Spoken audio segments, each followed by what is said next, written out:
Bang. What up? What up? What up? You know what it is, man. This is DJ. Yeah, you listening to Super Blaze. Let's go. DJ Super Blaze is in the mix. I had to hit the intro all over again. You know what it is, man. Welcome. Well, man. Thanks for tapping in. You know what it is. It's the Autonomous Party Podcast and Mix Show. I am your DJ Super Blaze. As you see, we're inside the Music Media Lounge as usual each and every Sunday, 8 p.m. Whoa. 8 p.m. You know what it is, man. Everything is upside down. You know what I mean? Everything is in reverse. So what can we say about that, right? Yeah, time ain't real. That's what they say anyway. So you know what it is, man. Shout out to you if you got it locked in right now. You know what I mean? We're going to switch the campaign, mix up a little bit tonight. I'm going to play some videos real quick before I mix anything tonight, before I even turn this board on and get these hands working and all of that. So just keep it tapped in, right, man. You know what it is. It's much love. Super Blaze. Let's go.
Yes. You know what it is, man. Super Blaze inside the campaign mix. We're doing a little video mix tonight. You know what I mean? So shout out to everybody out there got it locked in. You know what I mean? Let me see what else is up on the chat. Anybody popping in real quick? Anybody popping in the chat? Yeah. All right, let's play one more, man. Let's get it in real quick. You know what I mean? We're doing it differently tonight. So just kick back, relax, and watch some videos, man. All right.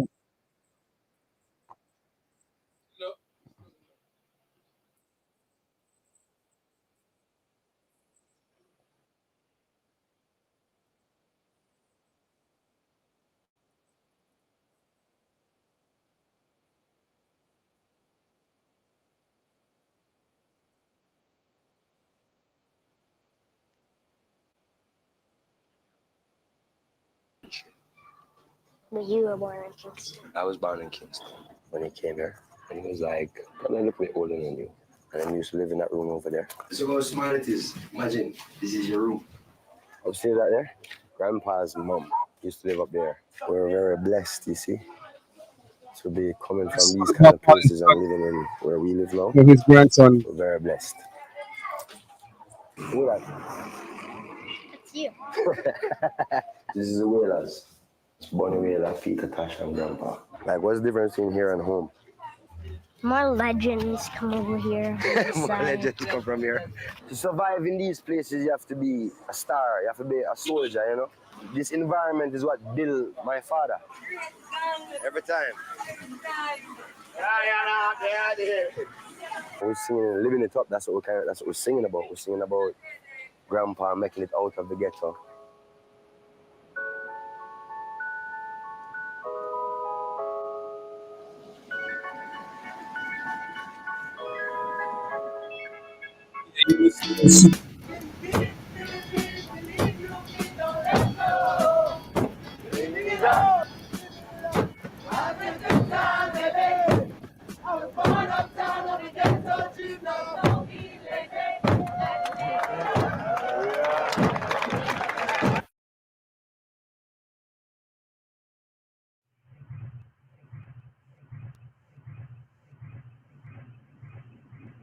Get right into it, man. Let's play one more real quick. Yeah, you listening to Super Blaze. Let's go.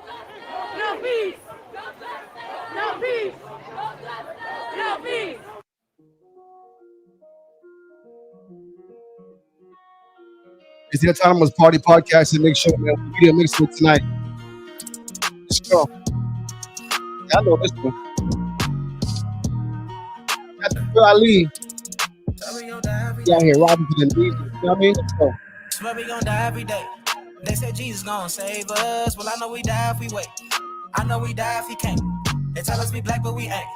Aboriginal, native, yeah, we gon' die every day. Cause we don't know where we came.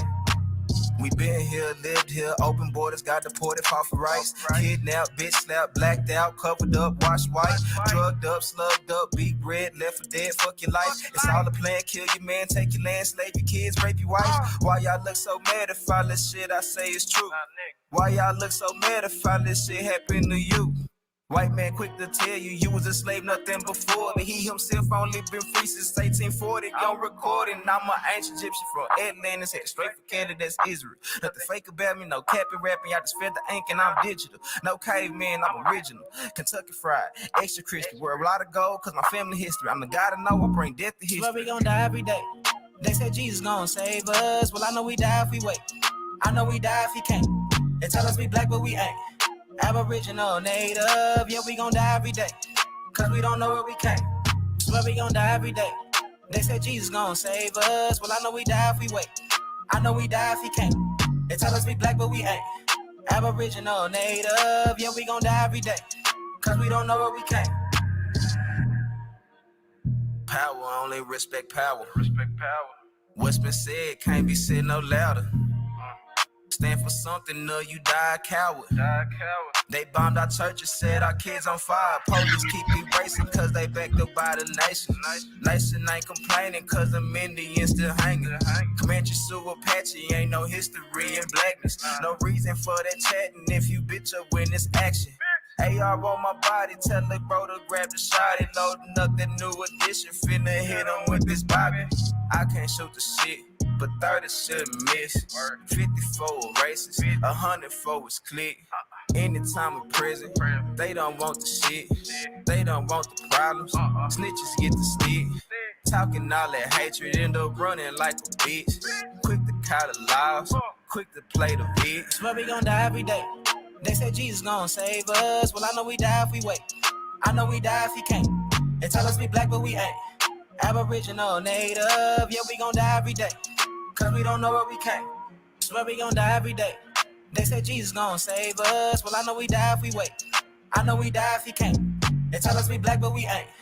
Aboriginal, native, we gon' die every day. Cause we don't know where we came. Yes. You know what it is, man. Super Blaze inside the campaign mix.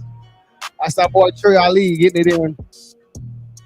You know what I mean? Turtle Island. You know what it is, man. One more time. Let's go. Yeah, you listening to Super Blaze. Let's go.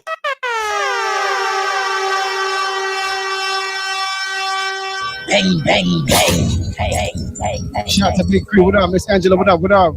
Welcome. Shout out to He Knows. Yeah, you better know. That you know. We know. Yeah, rhyme so dope, my eyes low. When you move like God, the time slow. I came back for the blacks and John Doe's. Crack open them land patents, let go with them townhomes.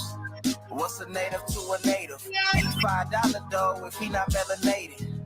Pale faces got you waiting on a savior. Sending prayers up, he texting back on vacation. Yeah, God's children. Give all your praise to Jesus, but how God feeling? He say put no one before him in divine image. It's you with God and Christians. I got a vision, but niggas ain't got to listen, so they don't. We came from the soil, wasn't fucking with no boats. Bible took our spirit, English plotted on our homes. Tribal families turn on us, don't act like y'all don't know. But fuck them and they grudges.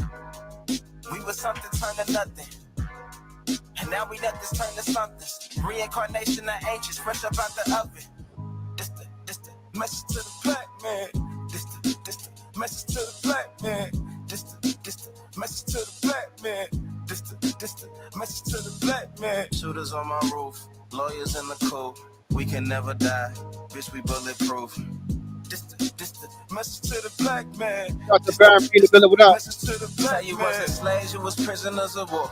You stop wasting your time, these other bitches ain't important. You ain't meditating, you ain't mating with the sauce. Like what the fuck's a noodle if you ain't painted with the sauce? I find it hard to trust the pastor who rather side with the master who preaching we should submit while getting murdered and captured. About how we should wait on God is never our vernacular. They get paid and praised by the dollar long as they keeping us stagnant. And niggas think they woke, huh? Like you could change a whole world through a boat, huh? Like slave masters willing to let they slave go, huh? That slave master was probably your kinfolk, huh? History in reverse, a black king strategy. When blacks were your majesty, they always hide your pyramids but point to where the castles be. Aristocracies with your last name patent accurately. Yeah. And I ain't even tell half the shit. Like, I ain't even tell a quarter of the shit. Shout to Trey Ali. I'm just getting started. Out here representing. Y'all niggas rap about busting guns and all this weird shit. I'm trying to get my people back, nigga. Fire! Fire! Fire! Fire! I want to say shout out to Chief Curry. You know what I mean? I played that first video earlier on, Protege and Popcorn, showing Chief Curry, the Maroon Chief of Jamaica, representing hard out there. You know what I mean? Shout out to the family for real, everybody. Shout out to Monte that's tapped in. You know what I mean? Homeboy with the news. You know what I mean? Each and every Tuesday. You know what I mean? You could tap in. You know what I mean?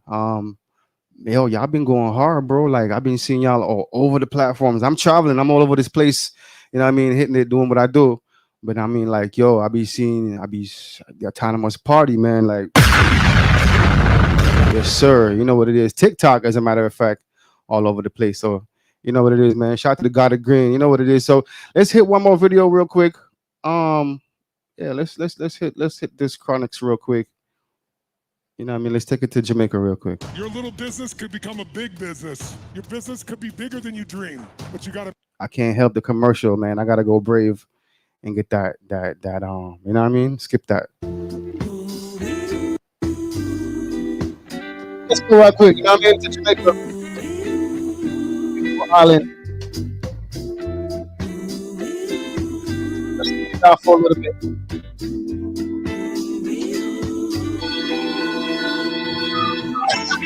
There's something about you, girl, and I don't think it's just your smile. I don't know how to say it now. I've been thinking for a while. The best way to say it, woman, your energy is right, yes.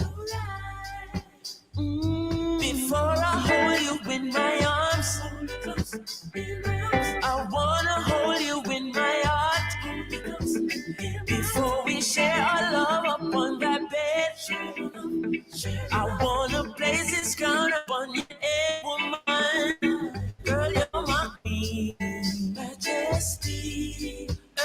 You are my queen, majesty. Don't you know you are my queen, majesty?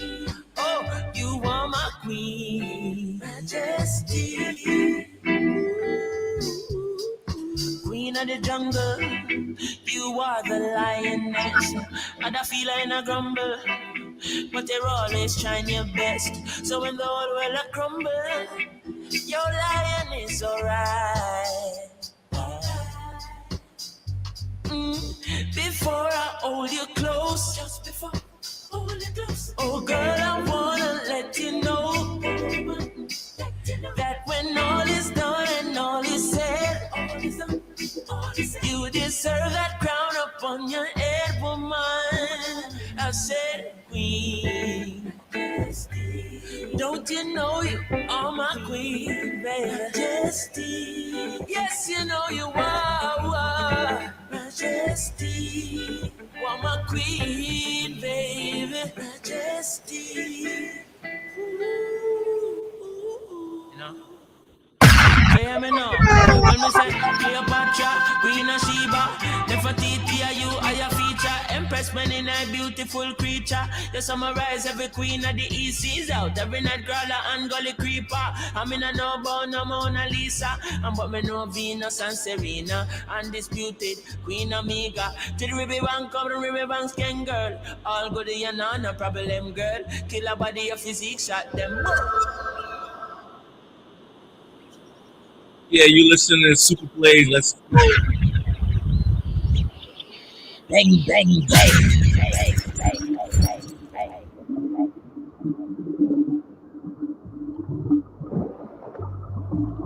Kill a body of physique, shot them. Straight greens don't visit Agpen. And the majesty I hit a mad them. All bout I make it up and I sing your anthem, girl. Cross my heart, so my pledge from when I want Queen Star, all my love song them non-stop.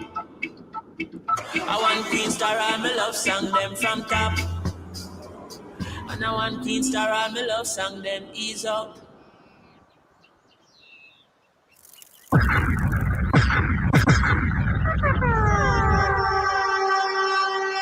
Yeah, you listening to Super Plays. Let's go.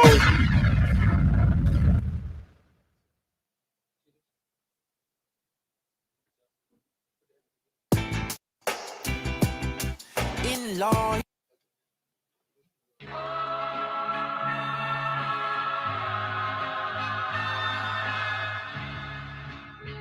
Welcome.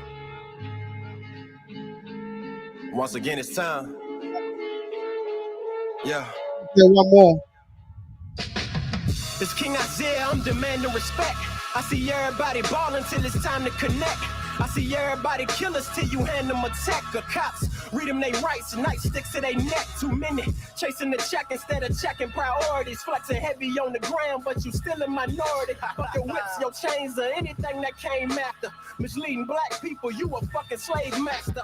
This is Genesis, I'm flipping the page backwards. Listen to intuition, we ain't got the same pastors. Me, I follow no man, I can't be programmed. This soul food set the mood like a fucking slow jam. It's time to eat up. I'm 10 toes down, who gon' defeat us? I'm living gold, aboriginal, check my features. Who gon' speak up? I turn up and blow speakers. My own teacher, I grew up with no leaders. Can't trust people, cause they ain't telling the whole truth. Your directions to heaven, but you live in the hell too. That's how I feel, keeping it real. Love it or hate it, either way they trying to crucify me like the savior. But thorns in my crown, they knowing that I'm a king. We been crossed too many times, whipped and hung from trees. I am my ancestors from the past that done bled, and now we here resurrected, bitch, I'm back from the dead, immortal. They can't kill me, I'm forever on the rise. They despise my genetics, it's something special about my kind. A descendant of the ones in the tombs. Brown babies coming from wombs, in tune with the sun and the moon, you feel me? If it ain't clear, it's time to switch optics. Cause ignorance got us moving in fear, and that bring them big profits. But I'm a prophet, so I kick knowledge. Cause the shit that you hearing on the radio got us misguided. They got our goddesses hating they real bodies, and the gods getting high off lean, they're pill popping. Bodies are still dropping. Is you paying attention? I guess not, you still paying to listen. I move different in my true image, just too many projecting hate. Who gon' lift the whole world up and tell them they great? Who gon' tell everybody getting money, but who's spreading the bait? So we can buy back the block, start to better this place. Cause our skin tones is dark, it's divine mastery. The hair grown from my dome defies gravity, yeah. The real rulers of earth rebirth humanity. Facts. The queen's high supreme, call her your majesty. Facts. You better battle me, listen, don't be a casualty. Fuck a colonizer, we guardians of the galaxy. They super late. Bitch, I move truth, fuck moving weight. Earth is our true estate to let our lights illuminate and prosper. I promise I'm passionate with my power. I'm writing all my wrongs and balancing every chakra. Who gon' stop? I'm a daddy try. The reason you so scared to fly is cause you scared to die. But I exist on dimensions beyond this plane. You thinking it's all a game. When you open up your eyes, your energy start to change. We still traumatized and healing from all the pain. It's good versus evil, our enemies all the same. So I'm 10 toes down with my feet in the dirt. And when I leave earth, you still hear me speaking this verse. This music is all my scriptures I've been keeping since birth. When I spoke them into existence, I was seeing my worth. My purpose is my perspective. I'm serving a higher message. A piece of the most high is written in my genetics. I speak for my soul tribe. We shed a divine essence, releasing the soul ties to whatever we find negative light. Instead of bashing out women, we heal with them. Instead of running from problems, we deal with them. And Instead of killing our brothers, we build with them. So, fuck the illusions, we seeing the real picture. We here. It's more spiritual than physical, nigga. If you ain't trying to bring change, you invincible, nigga, for real. My message lives, it's invincible, nigga. And fuck being rich if you ain't got no principles, nigga. Prayer.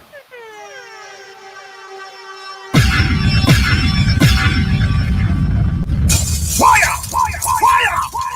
Fire! Yeah. Shout to King Azir. You know what I mean? Going hard out here for our culture. You know what it is, man. Super Blaze inside the campaign mix. It's the Autonomous Party Podcast. And make sure we're doing some video mixing tonight. We switched it up a little bit. I'm gonna play one more video inside my little video mix tonight. And then I'm gonna hit it regular real quick. You know what I mean? Get these hands working on these. I make a lot of my income. Yeah, I know you did your thing. I'm trying to be like you, bro. Let's go.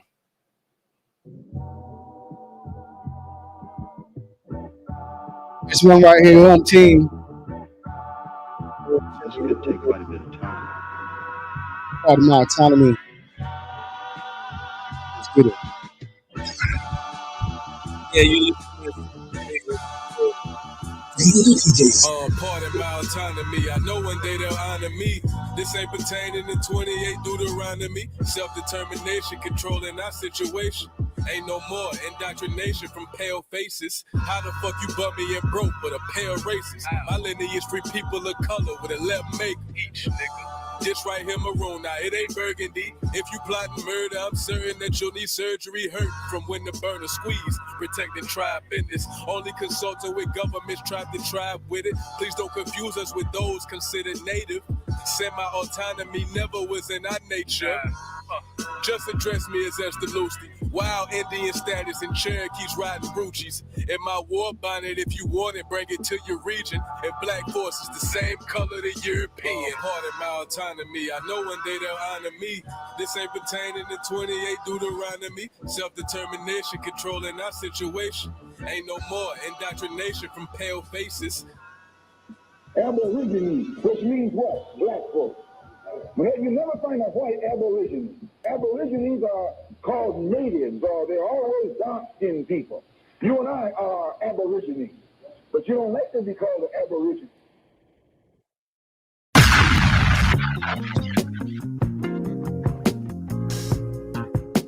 Oh, na, na, na, na. Oh, na, na, na, na.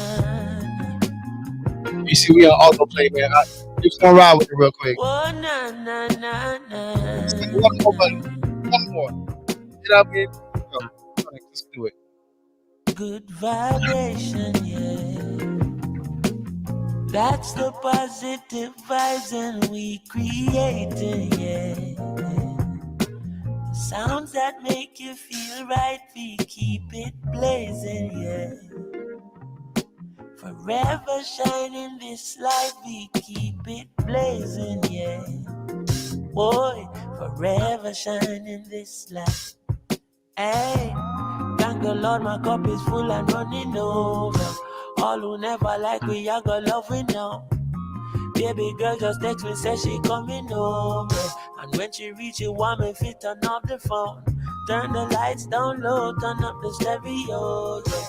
Alton Ellis, Gregory Isaac, Dennis Brown. Have you ever been in love? No bad vibes can't stop this good vibration, yeah. That's the positive vibes we keep creating, yeah. Sounds that make you feel right, we keep it blazing, yeah. As long as we live in this life, we keep it blazing, yeah. As long as we live in this life, yeah. Ain't nothing wrong with melodies that touch your soul, no. They're acting like the people don't need it no more. Still when she hear that good music, she hold me closer. She groovy now, I know she feeling it for sure. She moved to me and rest her head up on my shoulder. Soothingly, she tell me if you turn up the sound. Have you ever been in love? No bad vibes can't stop this good vibration, yeah. Oh Yeah, yeah, yeah. That's the positive vibes and we creating, yeah. Sounds that make you feel right, we keep it blazing, yeah. Forever shining this light, we keep it blazing, blazing. Forever shining this light, oh yeah.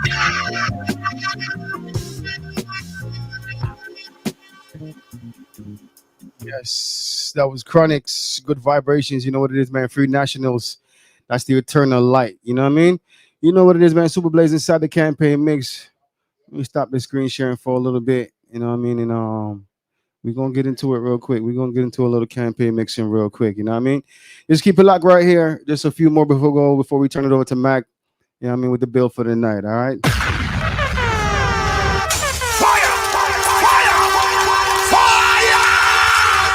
DJ Super Blaze is in the mix. Let's get into this black jacket real quick. Ascension. Trying to ascend. You feel me? Feeling like a siren. I don't need no driver's license. No, I don't need just a beauty like a license. Let the ride or die and steal the show. Just you know that. Shout to Quentin Smith. What up? And I'm a tea, but I'm alive. They can't bury me. Shout to Monte. Wealthy and Scott. I appreciate it, bro. Appreciate it. Walk on the sea like I'm JC. Now I'm doing bigger, better. I'm changing atmospheres. Levitating. The meditation clears the mind. Keep it so clear. Don't you let them use you. Keep your weapon near. Celebration is the only way out here. We gotta be tired of dying and burying people out here. I know it's hard cause they shoot first. They pull up, yeah, they click clack, they do dirt. They go home, then they'll get back. But they can't bother me, nah. Cause I'm not property. This is essential. Essential.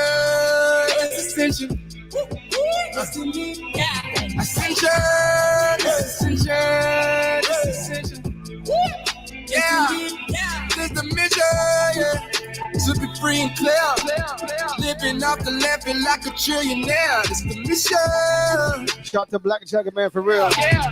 Keep coming with that firework, you know what I mean? The nightmares, yeah. Super Blaze campaign mix. We just riding. Yes, indeed.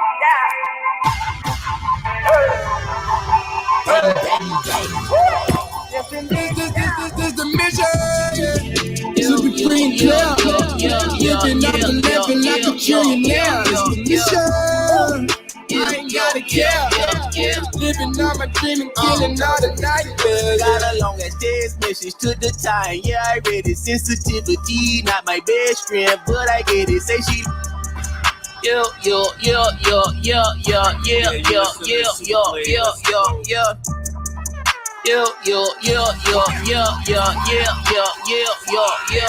I got. We almost there. We almost ready. Let's go. Turn up.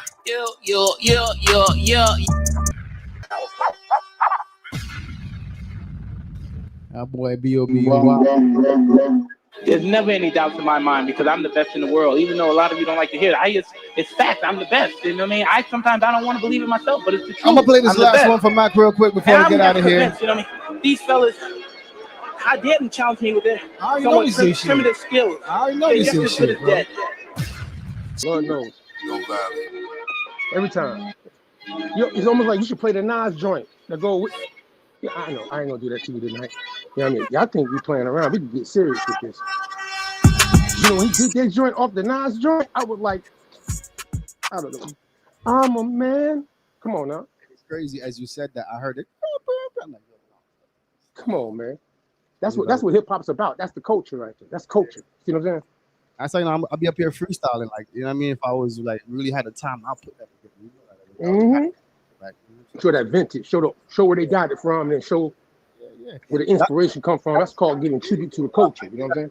You know, like I'm the DJ. I physically do this, but when it comes to this, man, that part of it got it green. But you also a musical genius yourself, man. Don't don't cut yourself short on that. You know what I'm saying? Definitely, because you be sending me some fire joints. I'll be out there like, all right, bet I go with that. I go with this. All right, you know what I'm saying? Because I be matching up. You know what I'm saying? I beat match. I do my thing. You know what I mean? I get the smooth blends and all of that getting in. You know what I mean? So yeah, you know what it is, man. Tap in, man. You know what it is on the Autonomous Party podcast. And make sure each and every Sunday night, I'm your DJ Super Blaze inside the campaign mix. You know what I mean? We flip the script, do whatever. Just, you know what I mean? We freestyle up here, but you know what I mean? It's all about the culture. You know what I mean? All about what we're doing. You know what I'm saying? Something a little different. You know what I mean? Than from what I've been doing my entire life. So, you know what I mean? I appreciate y'all for having me. You know what I mean? So, Mike, you know what it is, man. Until next week, I'm out of here. Yeah, appreciate you, Blaze. I know you're busy. It's summertime. You know what I mean? Hey, it's crazy because I said Nazir, you know what I'm saying, the Nas song, your son. Hey, got a green too. You know what I'm saying? We got a bunch of, got a nephew, two Nas's, you know what I'm talking about? In my yeah. Shout out to the fam. Yeah, y'all appreciate everybody for tapping in with us. You know, it's the Aboriginal Story of America Part 3, you know what I mean, the series.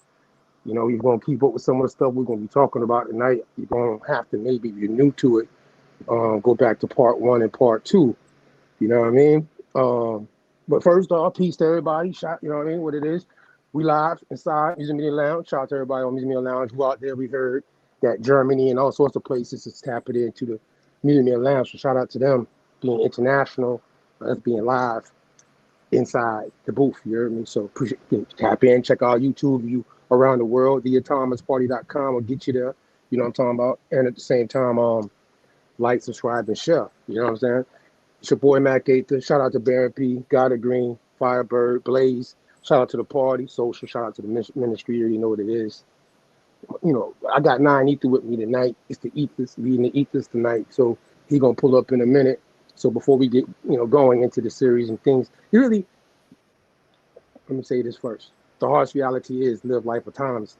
At the same time, really though, we really trying to paste this Aboriginal and all these different books that we got in our vault that, we've been reading over the last, few months in more detail because of this series and what they're saying in it and tracing behind what they're saying in it. So you can give you some things in the book and outside the book, I guess you would say, right? So you just take it from your own research and make your own, what you comprehend from it and what you take from it. It's on you. Hopefully, we give you a clearer view of what took place, you know what I'm saying, from the perspective of the authors. Shout out to Lee Cummins, which is the only author we've gotten so far besides Dr. Dixon, to come on our show and talk about what they've put in the books as an author. So we can, really have a conversation and get it from the perspective of the author. You hear me? So that's why we like to have a source-based conversation. You know what I mean? Some people be triggered. We've seen that. Shout out to everybody that's been tapping in to the channel and to the TikTok we got popping. You only get the little minute clips. So people get triggered and then they be in their feelings, but you got to watch the whole thing. I hope you are at least, because we don't see some of y'all translating to the YouTube channel and checking the whole joint. So maybe you might have a different perspective yourself, but we know how that works. You know what I'm talking about? So we still appreciate you tapping in and giving us your feedback. You know what I'm talking about? Trolls and all. If you ain't got haters, you ain't doing something right. However, though, it's all love though on our side, unless it goes to another side. Shout out to my Lucy, all my Maroons outside, all my Indigenous Black individuals in America. You already know what it is, and the Caribbean as well, and wherever you might be located, is nothing but love from us to you. Hopefully everything's well. But we're going to get into it. God, give them the bumps, and let's get to it. Be right back.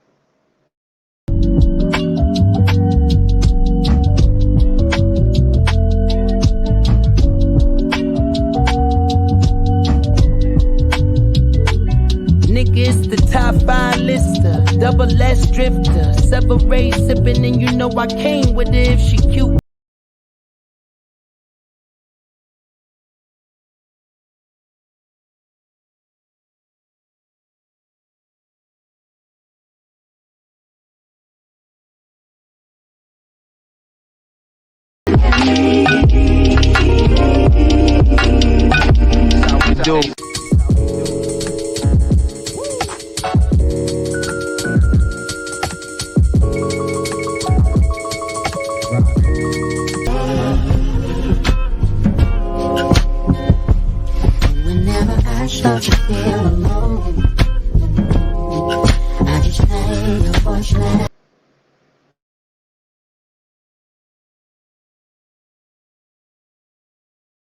this video, Pumkala people are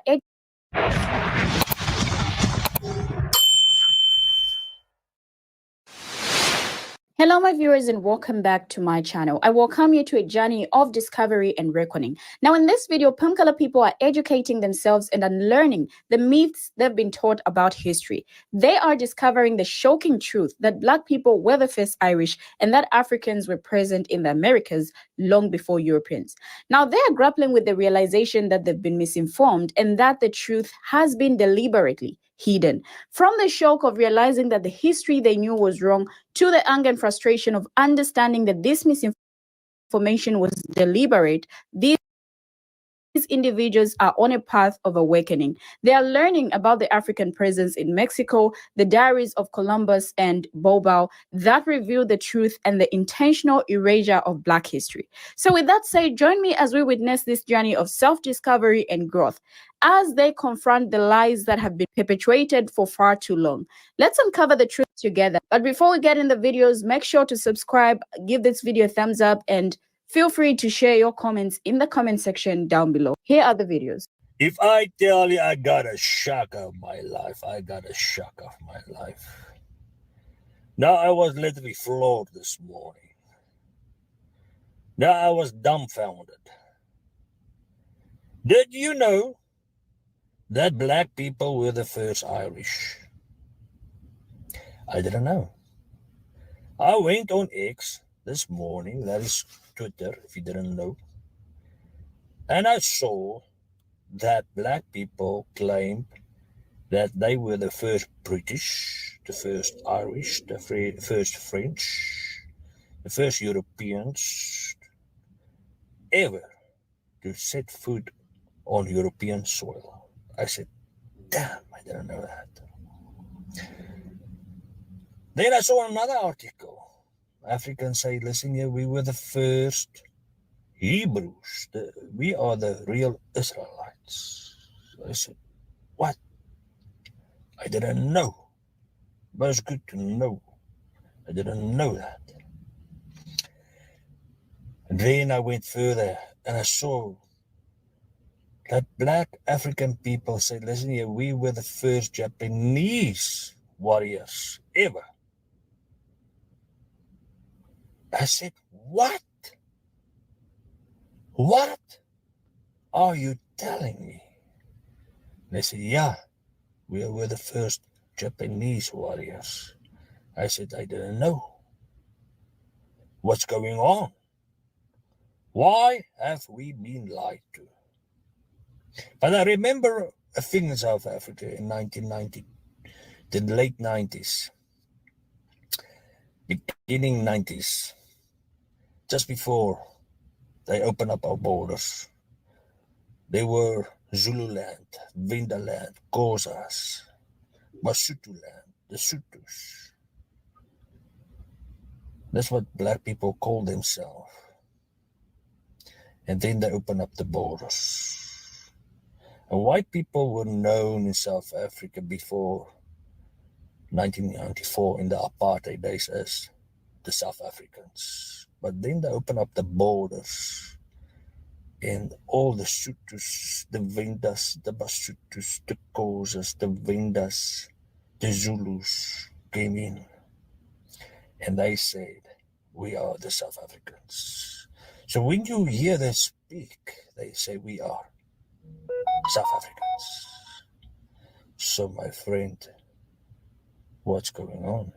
Africans were here before the Europeans. So what do you do with the heads in Mexico that you find at San Lorenzo, at Tres Zapotes?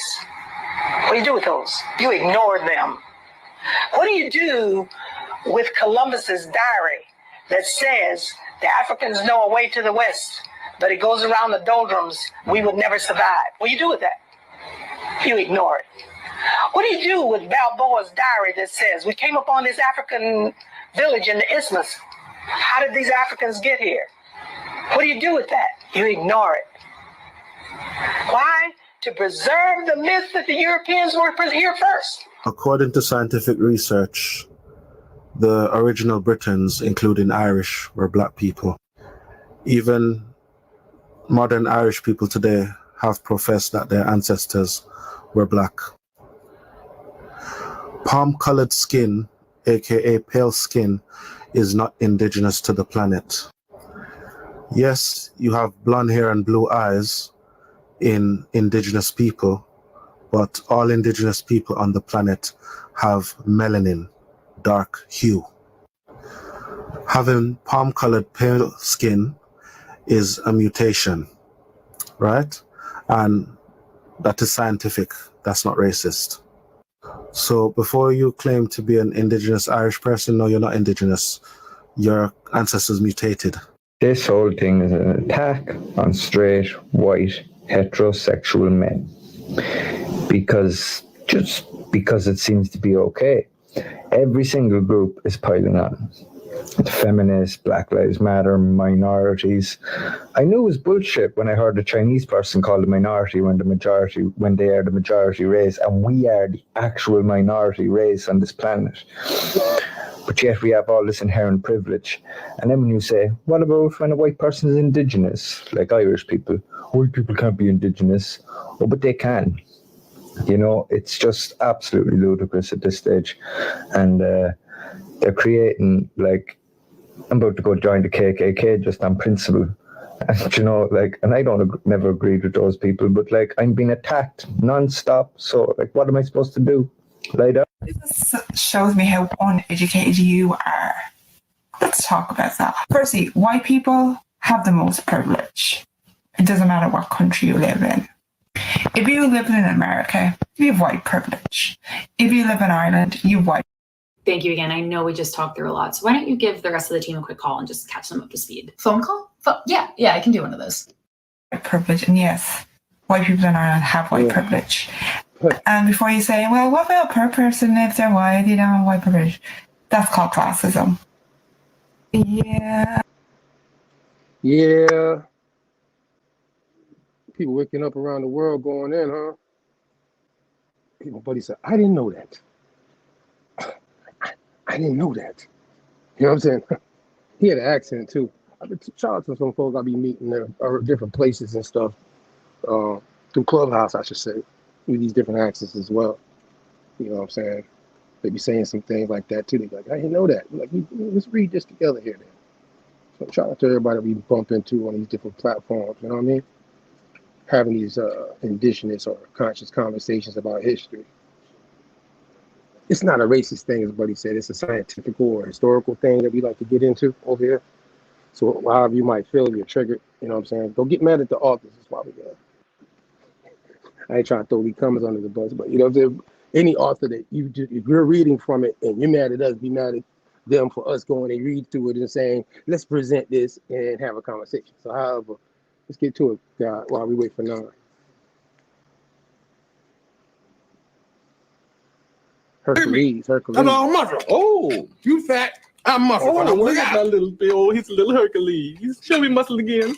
Oh, Hercules. What Hercules. I had to play that clip because, you know, it's some context to Hercules tonight. One of the characters, I would say, individuals that I through this, you know, Aboriginal story in this book, and the people that we call Tyranians, and we're going to be talking about them. So there's a, you know, most people know about Hercules. That's a Greek way of saying his name. But then, you know, there's other names for him, right, in other cultures. And the people they're talking about called Tyranians or Phoenicians have a name for him as well. You know what I'm saying? So we're going to, but first, you know what I mean, before we do that, I'm going to show something funny, another Hercules that's known in history. You can pull this joint up real quick.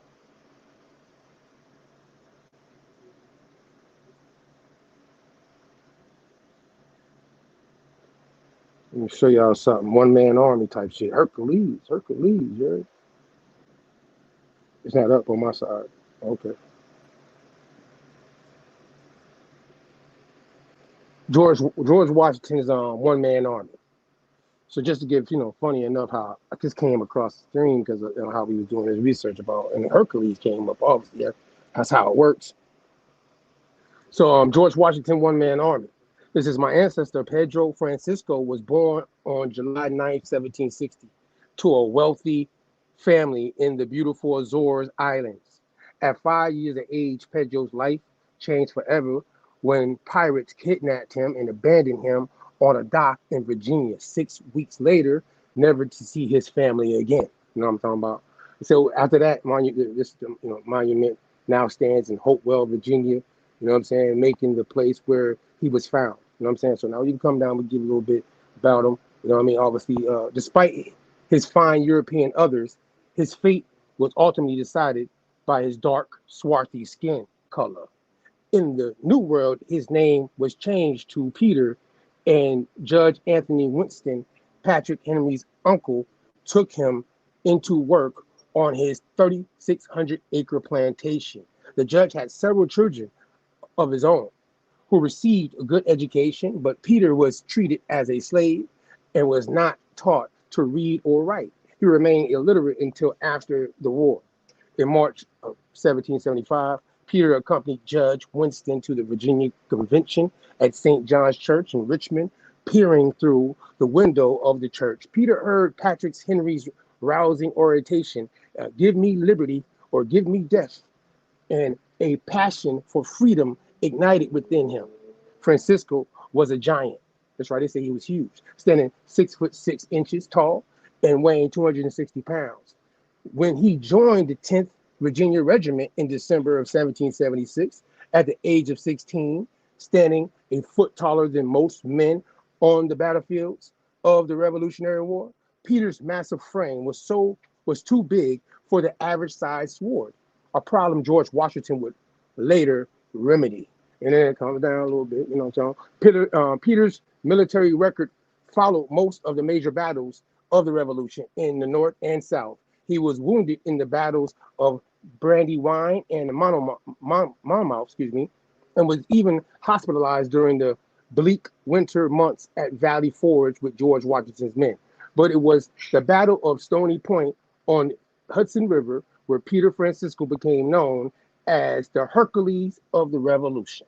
It says, in the summer of 1779, George Washington assembled a team of 20 commandos to forge a path through a swamp and scale a 300-foot rock face wall to get inside the British fortress. Peter was the second man over the wall and killed 2 redcoats before taking 9-inch bayonets wound to the abdomen.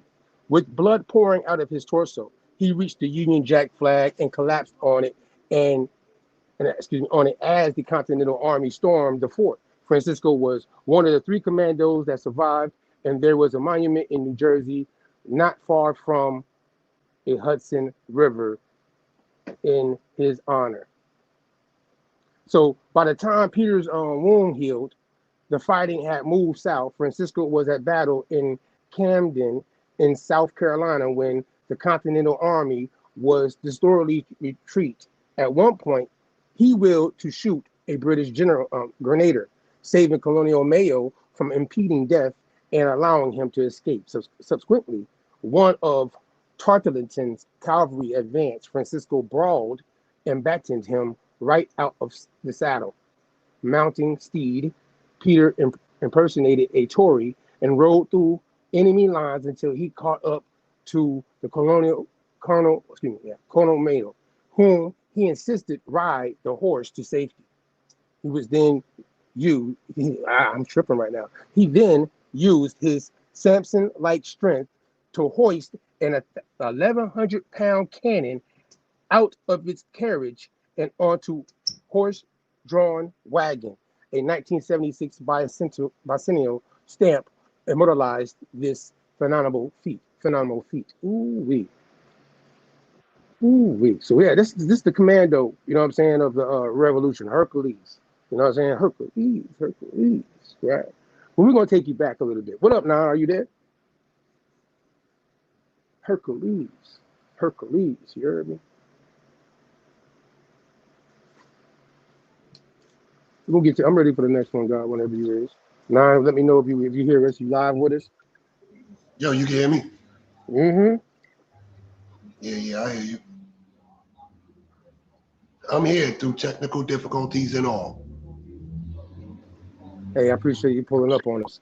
I was just having distracted too. We having our little things. We trying to make sure we get everything smooth in our transition. But yeah, excuse me, y'all. That's how it Shout out, happens. God. shout out to the chat. Shout out to God of Green back there on the boards. And Super Plays. Blaze. Let's get to the Yeah. Hercules. Oh, Melquet. Let's go. I was just shouting you out.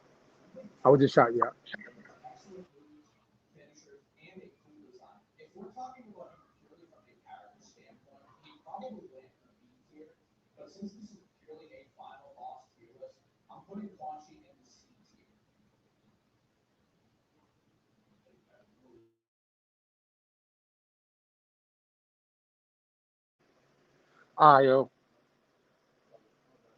Huh?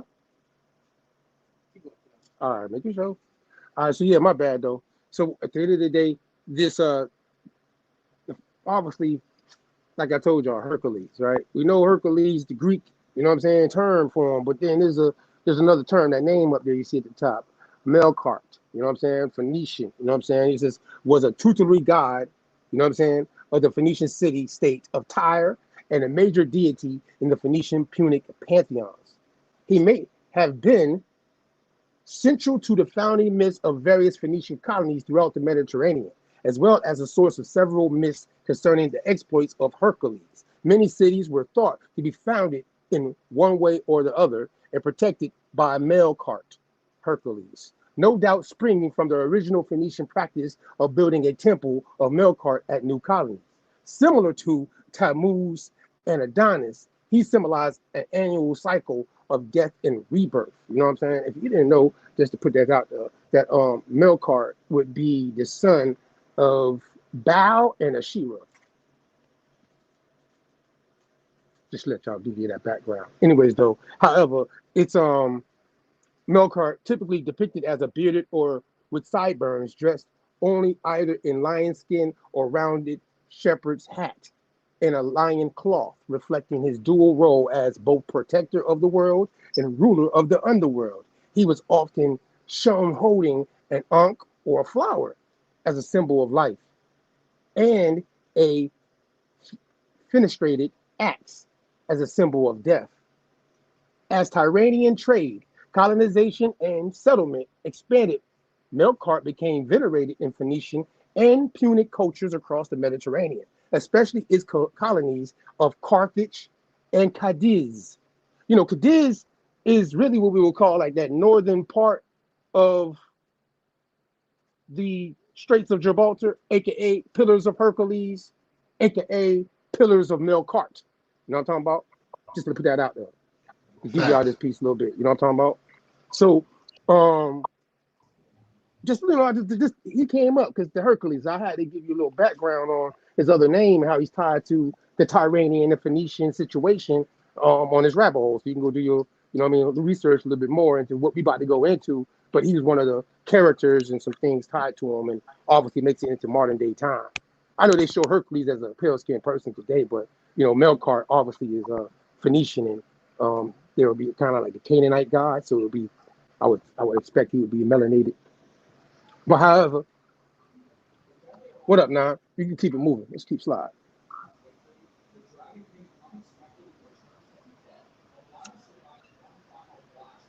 Yo, I like the part that he said Baal and Asherah. Yeah. It also correlates in the Judaic as Yahweh and Asherah in the Asherah poles. Right. So who is the patriarch really? We see Asherah is affixed to two nations. Both. Right. To both.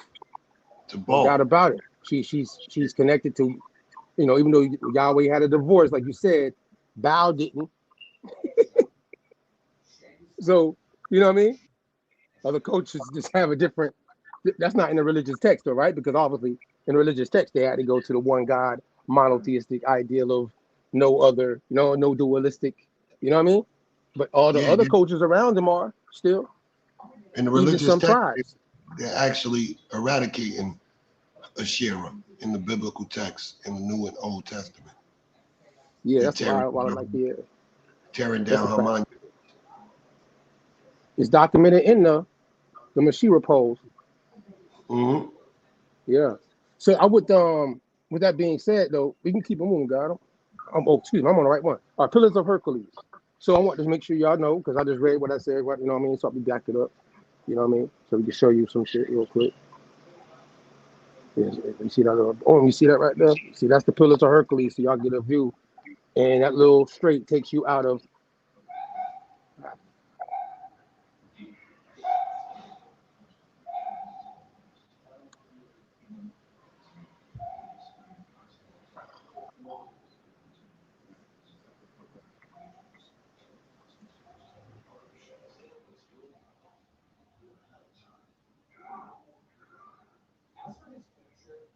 Your sound went out, Mac? Nah, I'm trying to handle some more plays real quick, yo. Okay.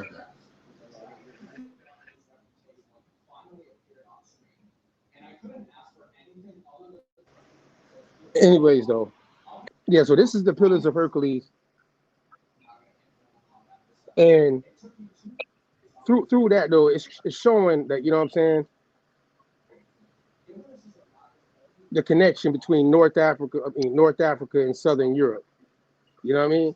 That area would not be called obviously Southern Europe until way later on. So people need to understand that area during the time frame of the Tyranians or the Phoenicians, as popularly known, and they're in that area where you see is called Morocco. That's Cadiz in that time frame too.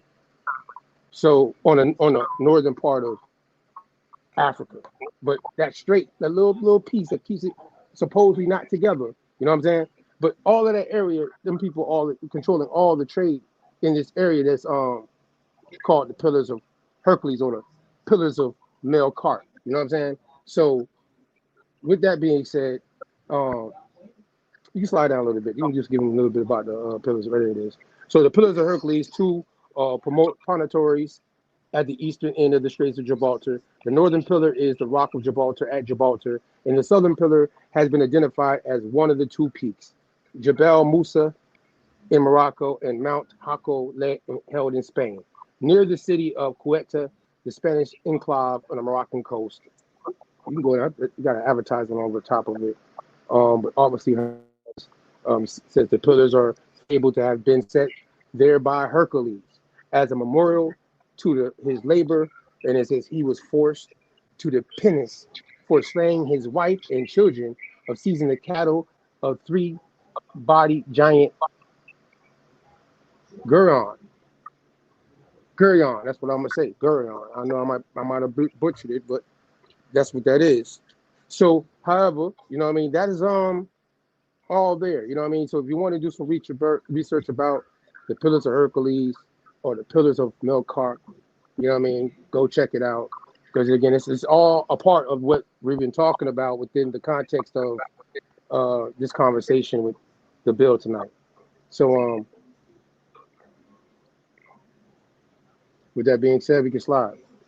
I'm just trying to walk you into the book. And this is the book. So in the series, part one, we have been obviously Glenn Jones, and I found some audio, so I'm gonna play a little bit of it. Somebody else on YouTube. That's how I know we're not the only ones out here looking at this content. We ain't the first to even cover it. It's on YouTube, and somebody put a nice little part of it. We're gonna play a piece of it in a minute. But I want as we go through this series and I pick out different pages of the book. Obviously, the author of this book is Glenn Jones, and the Aborigines of the North during the time frame of Columbus in the interior is tied to this book. That's the name of this book, and he's tying the Tyranians and the Israelites to the Aborigines of the Americas. It's basically what the book's. That's what the man's trying to prove throughout his research in this book right here. So, however, go get the book, check it out. You can slide down. We're gonna go into a little bit of this. So right there, boom. So it's letting you know, and this is chapter 3 of the book. So the first epic is just the Tyranian era before Christ, 332 years. The landing in Mexican, or we would say Mexico, but that's what it says, i.e. Central America.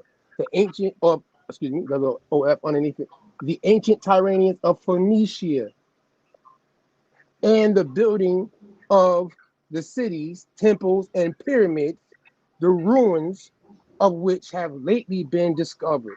You know what I'm saying? Arrangement of facts and arguments for the present volume.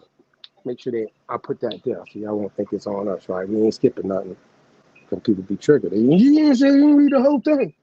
Anyways, though, it says in the endeavor to establish the important epoch, resources must be had to the same chain of argument as that used in the preceding pages, viz., that where the written law does not exist, that which is unwritten must be brought forward as evidence to support and sustain, and to this must be added the powerful witness of strong and perfect analogy for the essential purposes of identity, believing that the reader is convinced that the natives of North America are of a distant race to those inhabiting the other portion of the continent, as already illustrated by the contrast in their religious and political policies.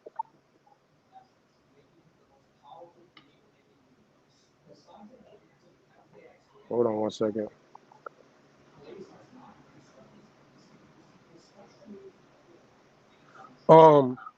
And even by the physical analogies, the necessity now arises of completely identifying those of Mexican America as we have slightly those of the North.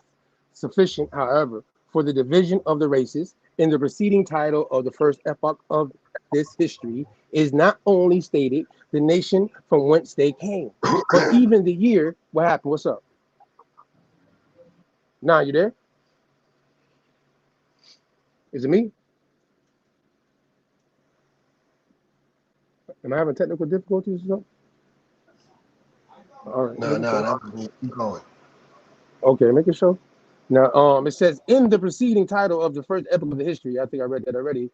Where was I? Okay, to support these starting assertions, to make their truth apparent to the reader, to convince his understanding and crush all doubts, that even history may place the volume within her archives, requires a basis of argument which shall be rock built, that the superstructure about to be raised while it invites may yet resist the storms and the shafts of criticism, but as a strong cemented edifice requires the warm influence of the sun to secure the component parts. So we do look for the sun smile from the just and the mild eye of the true critic, which all not glance upon only one part of the composition, but view each as required to form the consistency of the entire building.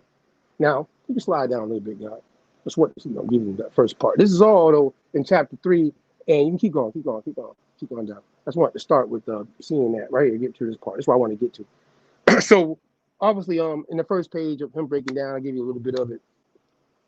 He's breaking down his argument and why he's saying this, and certain things he's found with the structures, etc., being built, certain things, edifices, and certain symbols, temples, and certain things in Mexico that they're finding that has similarly to the Phoenician people, Tyranian people.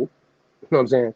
And now we're going to get to this right here where it gets down to some things. It says, are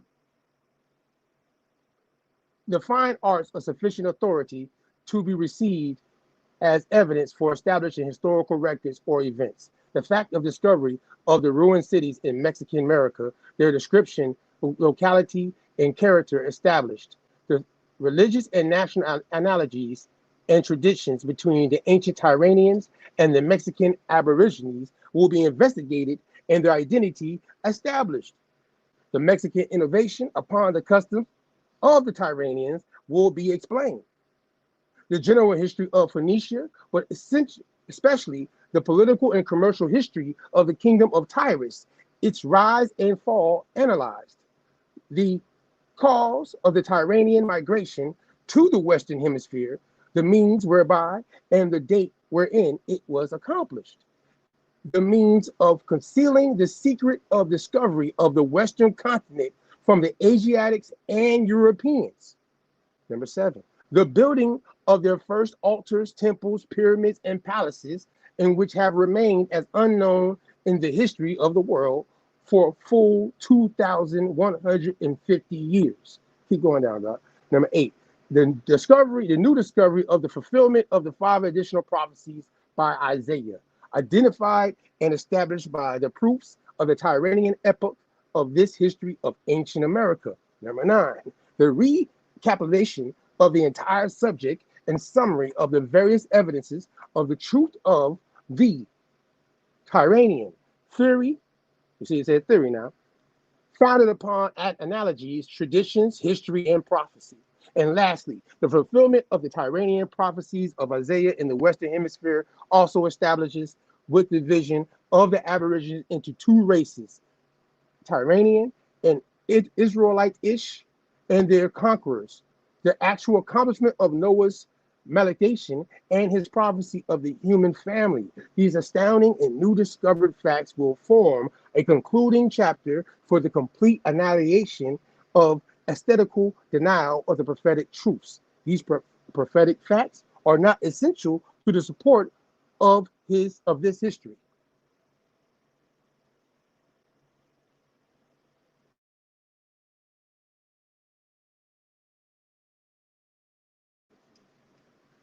So had to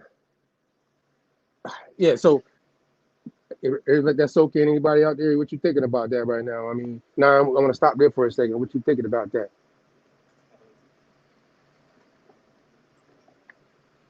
I'm gonna give myself a second to breathe for that reading. You're on mute, Nine, if you're trying to talk. My fault. You can hear me now? Yeah.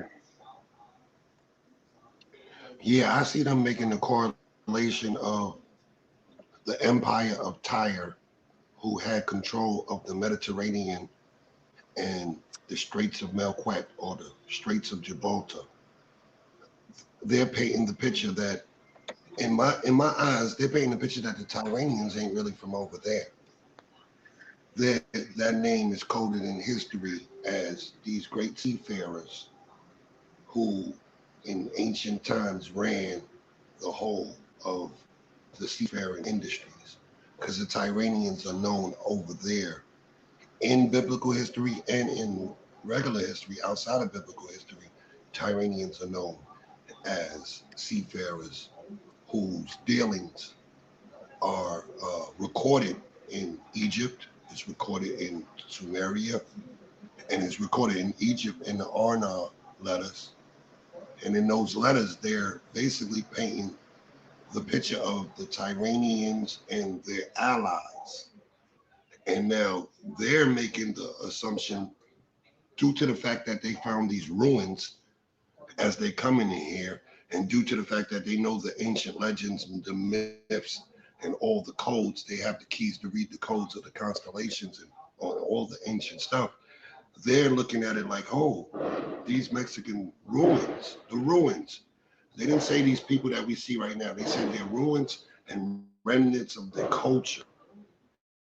And so the ruins and the remnant of the culture is identical to this land called Tyre, where it was a whole island, and then it was also a province or a port on land, which would be northern Jerusalem at the time. And those Tyrrhenians that they're speaking about, they're saying these customs are, if you look at the customs and you look at the ruins, and now you start to say ruins, what ruins are on that side?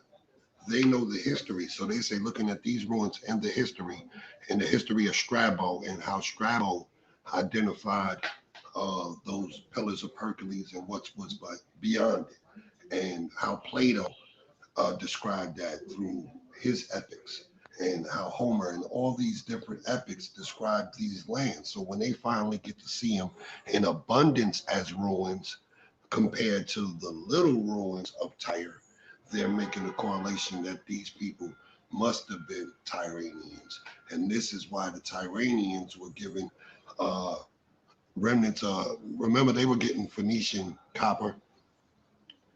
That was the biggest thing out there at the time. And then that's in regular history. In biblical history, You have King David and them getting gold, copper, and different minerals from Ophir, from the land that no one knows.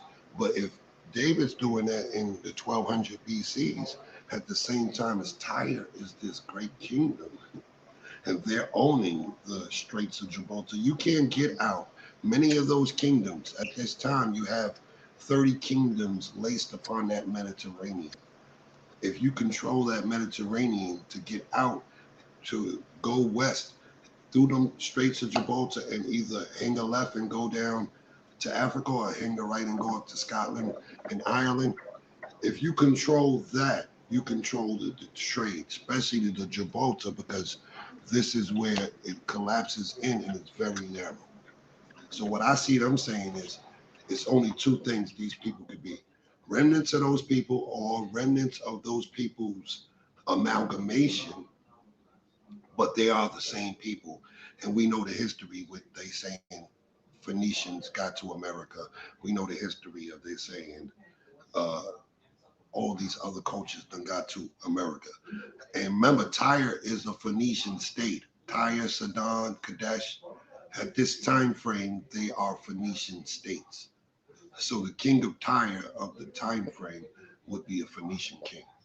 But I see them making those correlations with the Tyranians, basically, and making the case that they're either the same people or the Tyranians were getting everything that they were trading at that time from these people and may have absorbed these people's culture.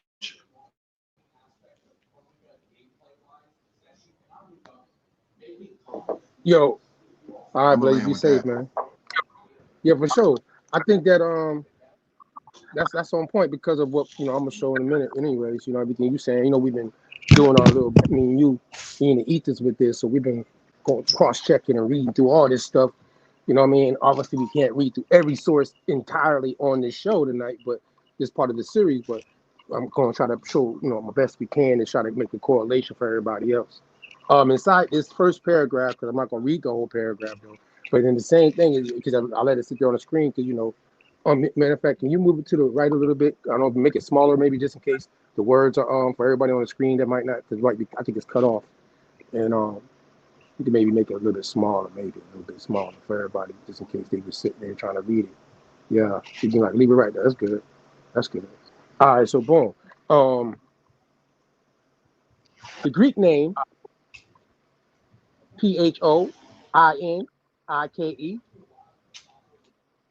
Phonike,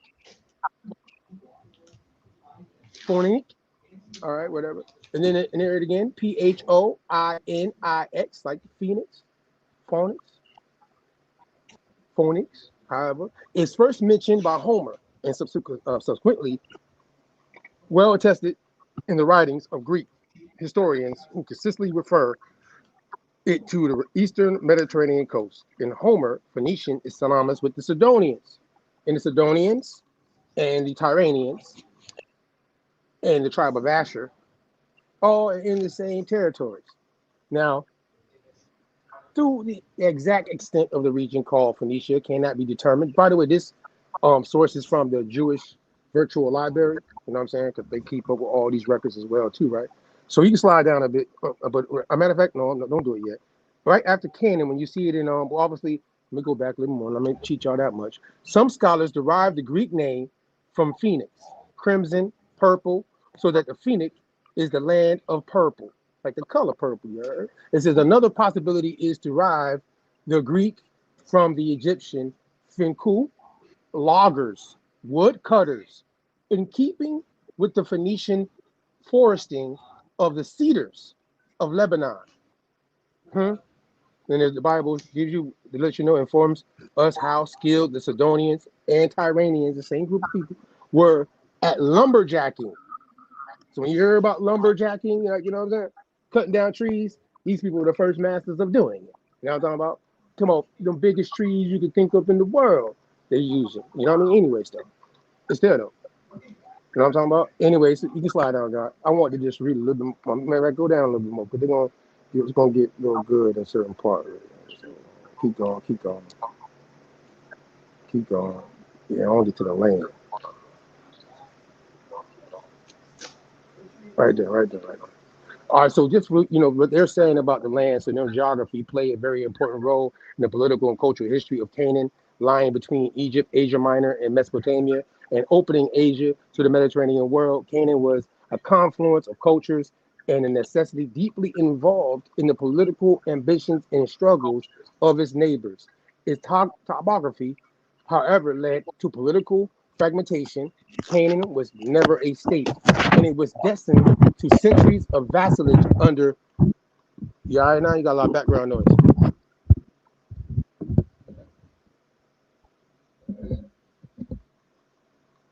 I don't know if he probably having issues with his device. All right. Vassalage under one or other of the surrounding colossuses. It says in the east, most of Canaan was locked in by Lebanon and the long, thin strip of coastal lowlands. It says was often broken by gorges of the promontories only at the mouth of the, and that's a word, I'm gonna mess it up, Ilu Thuros or Ilu Heros, however you might pronounce it, was of use agriculturally. The climate, however, was warm, present monthly lowest median of 50 Fahrenheit. I said, and all that good stuff. You see it there. You can slide down. They got that in the Bible too. You want to check on what they're talking about. And it says cypresses and oaks, and let you know that they're famous cedars, junipers. They're known for cutting down trees and stuff like that. You know what I'm talking about? They're tied to all the trees. Just like the tribe of Asher's symbol is the olive tree, if you didn't know that. You know what I'm saying? But I'm going to put that out there for you. So now come down a little bit. Now, God. So one person know how to go and extract anything from a tree. They known for it. That's the tribe of Asher. They in the same region where the most masterful, skillful people, such as the Tyranian and Sidonians, who are also being labeled as Canaanites in the biblical book and standpoint. So if you're tracing it from historical, and then you're trying to find who are they in the biblical part, well, it's right there. So this paragraph here though is right. Oh God, you get where you can go to where say Tyre, and that's going to be probably like a little bit right there, right there. No, don't go down. No, it's right there. It's in that paragraph. I want you to see if you can highlight it for them so they can know where I'm starting to read. Go back up into that first paragraph, the next paragraph, right there. It's going to be where it says Semitic. It says very probably are Semitic, and then it says Tyres at the end to the right. You see it? It's like you're right there to the right. You see it? All right. So boom, thank you. Boom. So everybody can see where I'm starting at. Tyre, the city, the island city, Sidon, Beirut, Balus, Batron, Irkada, Yaramuda, Sumer, in the view of tenacity of the place names, which tend to survive despite ethnic shifts in population, Canaan must have first been settled on a large scale by Semites. They were probably an offshoot of the Semitic inhabitants of Palestine and South Syria, whose occupation of these areas goes back to the 4th millennium. And the penetration into Canaan proper was probably not much later, roughly around 3000 BCE. So it says racially, as far as can be judged from the meager evidence, these Semites were mixed and in this respect indistinguishable from their predecessors. Later, around the 1500 BCE, a shift from the prevalence of I'm gonna mess up that word to y'all, dolicholic. That's how I say it. I know, but you see it there. It's DOLICHOCEPHALIC to a that's another word, brachycephalic. I might have messed that up, but you see it there. Type is observable, thus reflecting the more complex cultural relations of the period. You know what I'm saying? So now, anyways, in the next part, it goes into obviously because this is the Jewish virtual library. They're making the correlation to make sure you know when you read this joint. As a matter of fact, guys, you could put this joint virtual library, you can give it into the chat so everybody else can read through this one right here. Because this is just making the connection to who the Tyranians. And matter of fact, go down a little bit more though, because something else I want to read out of this. I don't know, it's going to let you search on page and make it easy for me so we can keep it moving, but it gets interesting. I'm looking for it. My eyes, cataracts, you know what I'm talking about?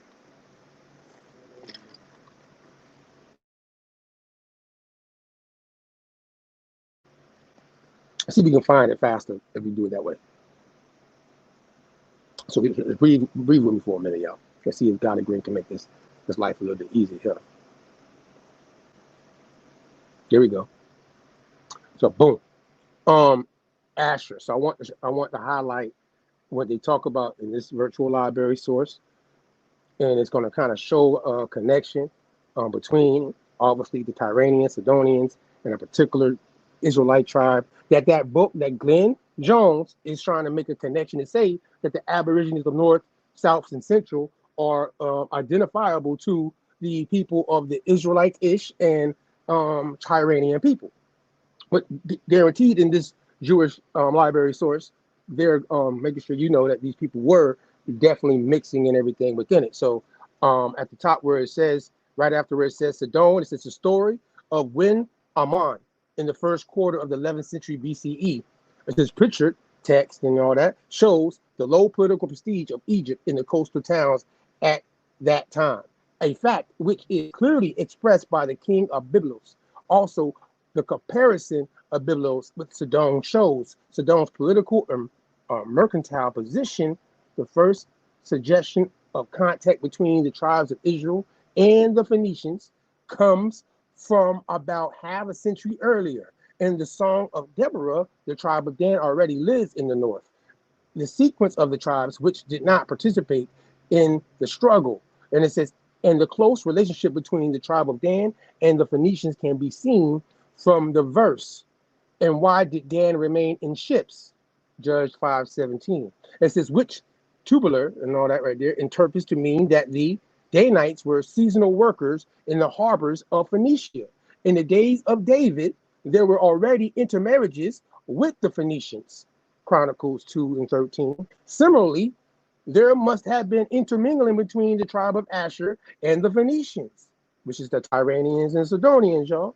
For it says the Asherites dwelt among the Canaanites, for they did not drive them out, while the whole of the valley of the Acre in the southern Phoenician coast remained in Phoenician hands. It appears that at the end of a period of the judges, Tyre rose to the position of the leading city on the Phoenician coast. And in the following 300 years, it exercised a certain supremacy over the southern Phoenician coastal towns. W.F. Albright suggests that from this time, Tyre became the capital of Phoenicia. Furthermore, Albert has pronounced that it was Abibal, the father of Hiram, who in kind of alliance with David, destroyed the sea power of the Philistines. While David defeated them on the mainland, an alliance was formed between Hiram and Solomon.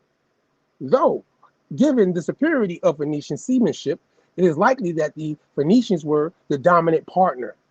Archaeological support is provided by the finds of Phoenician wares in Israel, 10th, 9th century context. But you can slide up a little bit and give them a little bit less of this right here. I'm almost done with this part. You threw it in the chat for everybody through this source? All right, but so and at the end of the day, it's kind of Albert dude. You can go look him up. I just lost my spot. It says, okay, I'm gonna read that again. Phoenician seamanship was likely, let them know they're a dominant partner. Archaeological support, it says it is provided by finds of Phoenician wares in Israel and all that good stuff. I read that too.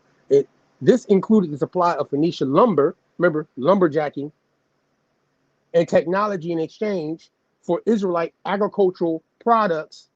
Oh, tribe of Asher know how to extract things from the agricultural situation and led to a joint venture by sea to Ophir. Now, Nine, that's where you come in, and I'm gonna before I go to the next clip, if there's anything you want to say about that. That's all I want to read, what I found in this. What you think?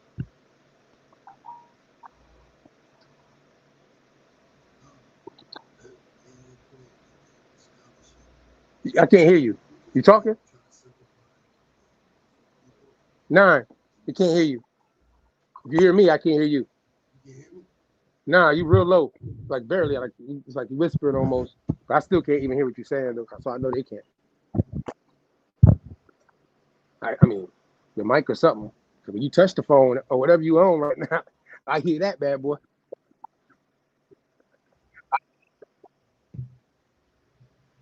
They messing with Nine today, man. They messing him up a little bit. How be, man. Sometimes it be like that though.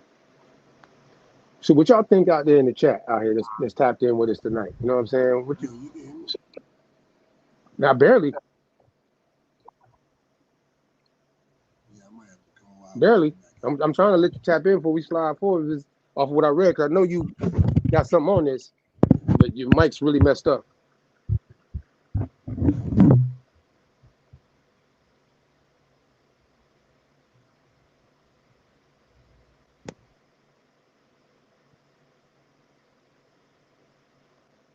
He jumped off.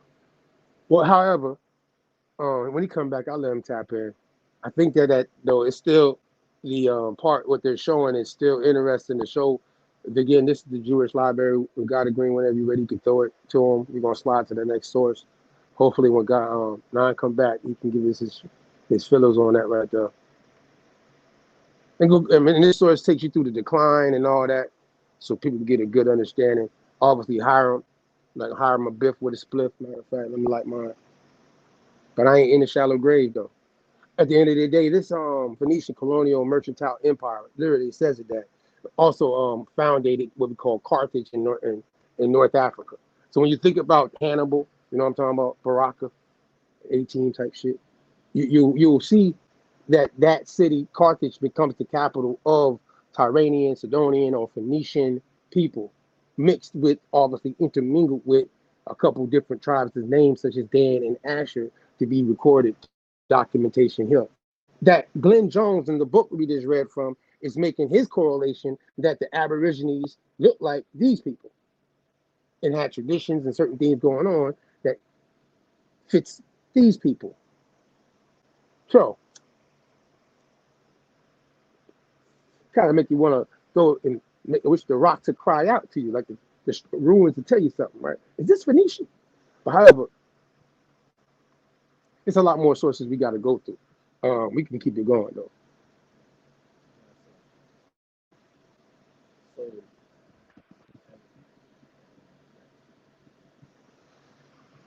I mean, there he is. He's back. He's back.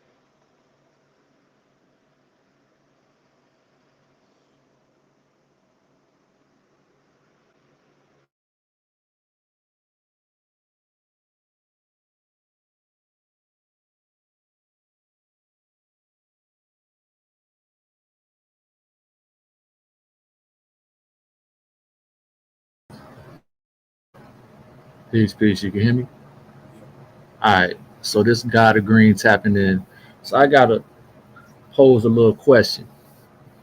So earlier in that book that you was reading from earlier, basically it posed that the Phoenicians had the rights to the commerce on the seas, right? So they had been traveling the seas from ancient times, going all over the world, dealing in commerce. Do y'all think that these Phoenicians pretty much set up shop, being that they used to go through, they controlled the Straits of Gibraltar, aka the Pillars of Hercules, right? Right. That was their gateway. They was the ones who was able to go through there. Right. We see where that's located, right? Do y'all think that they basically set up shop in Portugal? Yes. And that's why Portugal was the ones who basically had the Right. first ones who had the To access West to the Africa. seas and all of that shit. Yes, they had first. That's why they understood the route coming from West Africa. Well, once you get out the Strait,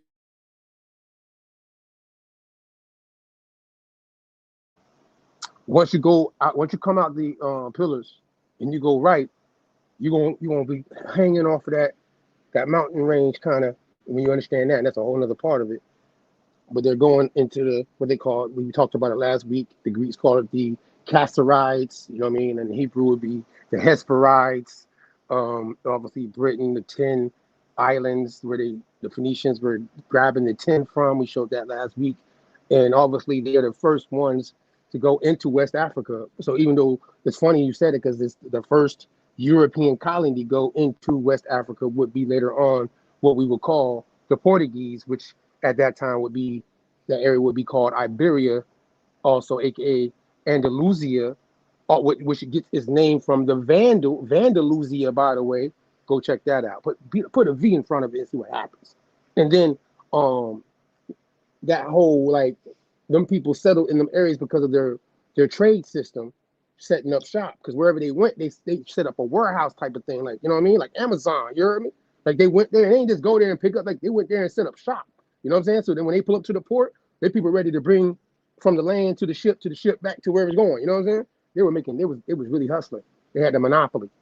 Now, are you back? Because I want to get your feedback on the last thing that you had an issue with your mic. You can hear me now? Yeah, you sound way better now. You might want to speak a little bit louder, but I hear you. Yeah. I was saying that they're basically equating over in the biblical text as coded history of their Phoenician trade line. The Phoenician trade line is the ancient Aboriginals are considered to be Phoenician to that side of the world because of their port management, or the Phoenicians having the connection to the ancient world. So it's either or. The over story basically tells you that the same thing that you see on your screen where it says Mercantile Empire, which culminated in the foundation of Carthage. Now you're looking at that BC time. They spoke earlier about 1200s when you got King David in the situation. So if you look at those relics that they have, like the Armana letters and whatever you have, all you have to do is say whoever's controlling, like God Green just said, whoever's controlling that little narrow area that we're calling South Portugal and Spain on one side, and basically Morocco. This is why Morocco plays a great part in a lot of stuff, because the other side is in Morocco. And that will go on to later situations when you see Moroccans making their own autonomous situations through their kingdoms.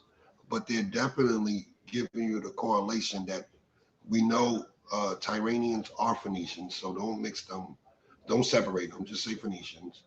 And if they are the Phoenicians in the book, the Tyranians are always messing with Judaic people. And that will tell you why there's a lot of remnants of all these cultures over here that the people seen in the 16 and 1700s, they seen these cultures.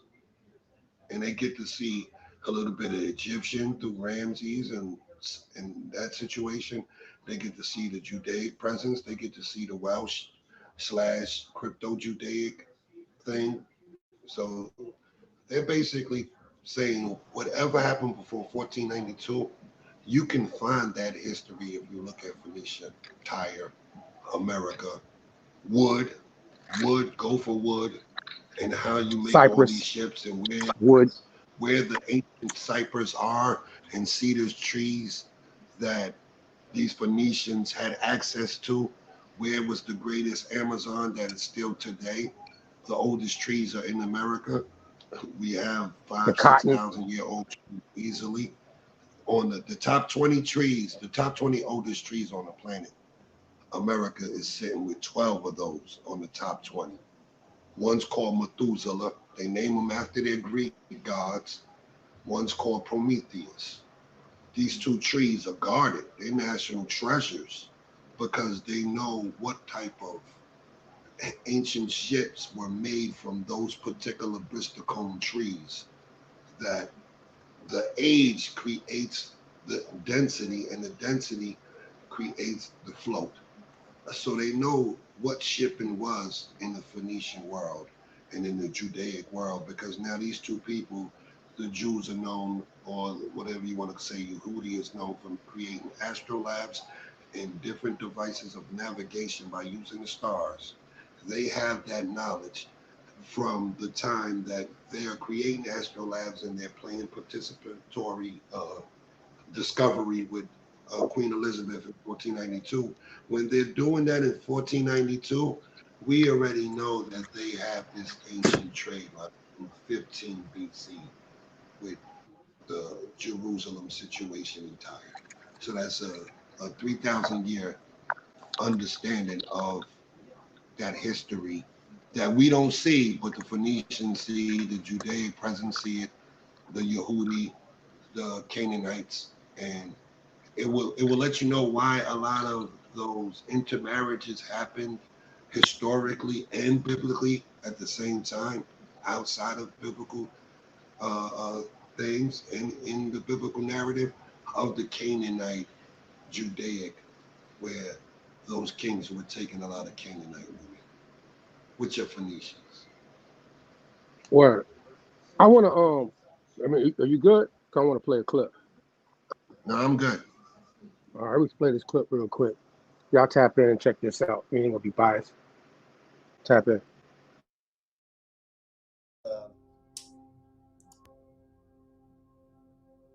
The original history of ancient America. Wait, so y'all won't be lost. So you see, I want to play it. I told you I'm gonna play a clip from what I found on YouTube. This brother, obviously, he's covering this conversation that we're having tonight with y'all about that author, George. He said George. I've been saying Glenn. I thought it was Glenn. I might be tripping though. However, though, 1843. I'm about to say Glenn Jones, y'all. No, George Jones. Is that right? What it say? Yeah, I was tripping. George Jones. I don't know. I was thinking Glenn, y'all. That's a blurb on me. However, though, an original history of ancient America by George Jones. That's what we was reading from earlier. You know what I'm saying? And basically, I don't know why I said I was tripping. Either way, and he says the year 1843. So this is before the Civil War. You know what I mean? That he's writing this, and so you got to look at him looking back. It's not like he's in 1500s where we can go to Columbus or De Soto or Vasco da Gama or Hernandez Cortez or many other people that we could talk about that came into the interiors, such as Columbus is popularly known for. But either way, I'm gonna play a quick little clip. This is what we read from earlier on page. It was 25 going down, which was chapter 3. We read chapter 3 from this book tonight on the show live. But we're gonna play a little clip and let y'all just see this, what he got to say as you read this little part, just to, just to give a little add into it. Tap in. America, founded upon the ruins of antiquity, the identity of the Aborigines with the people of Tyrus and Israel, and the introduction of Christianity by the Apostle St. Thomas by George Jones. This book is from 1843. Okay, and this is that man here, George Jones, and he was an author, and he was ultimately writing this for the king of Persia, okay, or Prussia. When you read, I've been reading a bit of this book, and like here goes, Frederick William IV, King of Prussia, right? So Stop right. I'm gonna put pressure on y'all real quick and understand what he just said. That this man is writing a book on behalf of a king. So that's something you got to put into perspective too, because some people are like, what's the intent behind and why he's writing what he's doing all this research, etc. But he's doing it for the king to have some information about the Aboriginal people of the continent of North, South, and Central America. Go ahead, though, God. You could kind of read how it was made to him, but what I wanted to read in this book was just some of what I found in it. Right? There's a lot of great information found in this book, but far too much to go into. So I'm just simply going to cover some of the main points. Okay, but before I get into that, let's go and read this scripture. This is Isaiah 1:3. The ox knoweth his owner, and the ass his master's crib. But Israel doth not know, my people doth not consider. Now this was a statement that the Lord made through the prophet Isaiah, referring to us Israelites, us Negro, Latino, and Native Americans, because we are a lost people. We have truly lost our heritage. And the Southern Kingdom, the so-called Negroes, even more than the Northern Kingdom, right? The Northern Kingdom, though we have a identity that we cling on to, known as the Latinos, Hispanic, we're not either of those. Latin goes back to the ancient Roman period, before Rome was established. Hispanics come from Española, right? Which we are neither. Right? We come from the Indigenous, or as this book refers to as the Aborigines, which were here in the land of America when it was come across by the explorers. Okay, now just as this book goes into,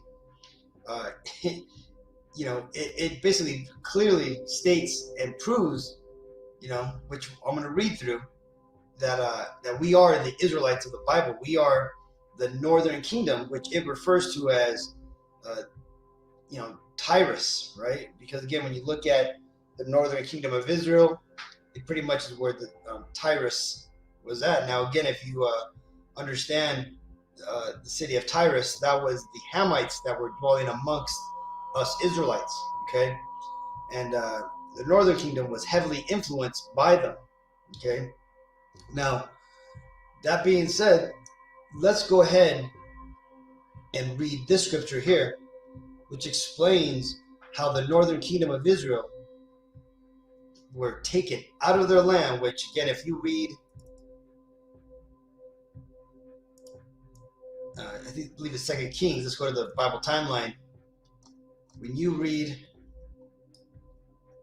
2 Kings 17 and 23, you'll read about the expulsion of the Northern Kingdom, or as it would be known today as the Latinos and the Native Americans, right? We were expelled from our homeland by our power, right? By our God, which is the God of the Bible.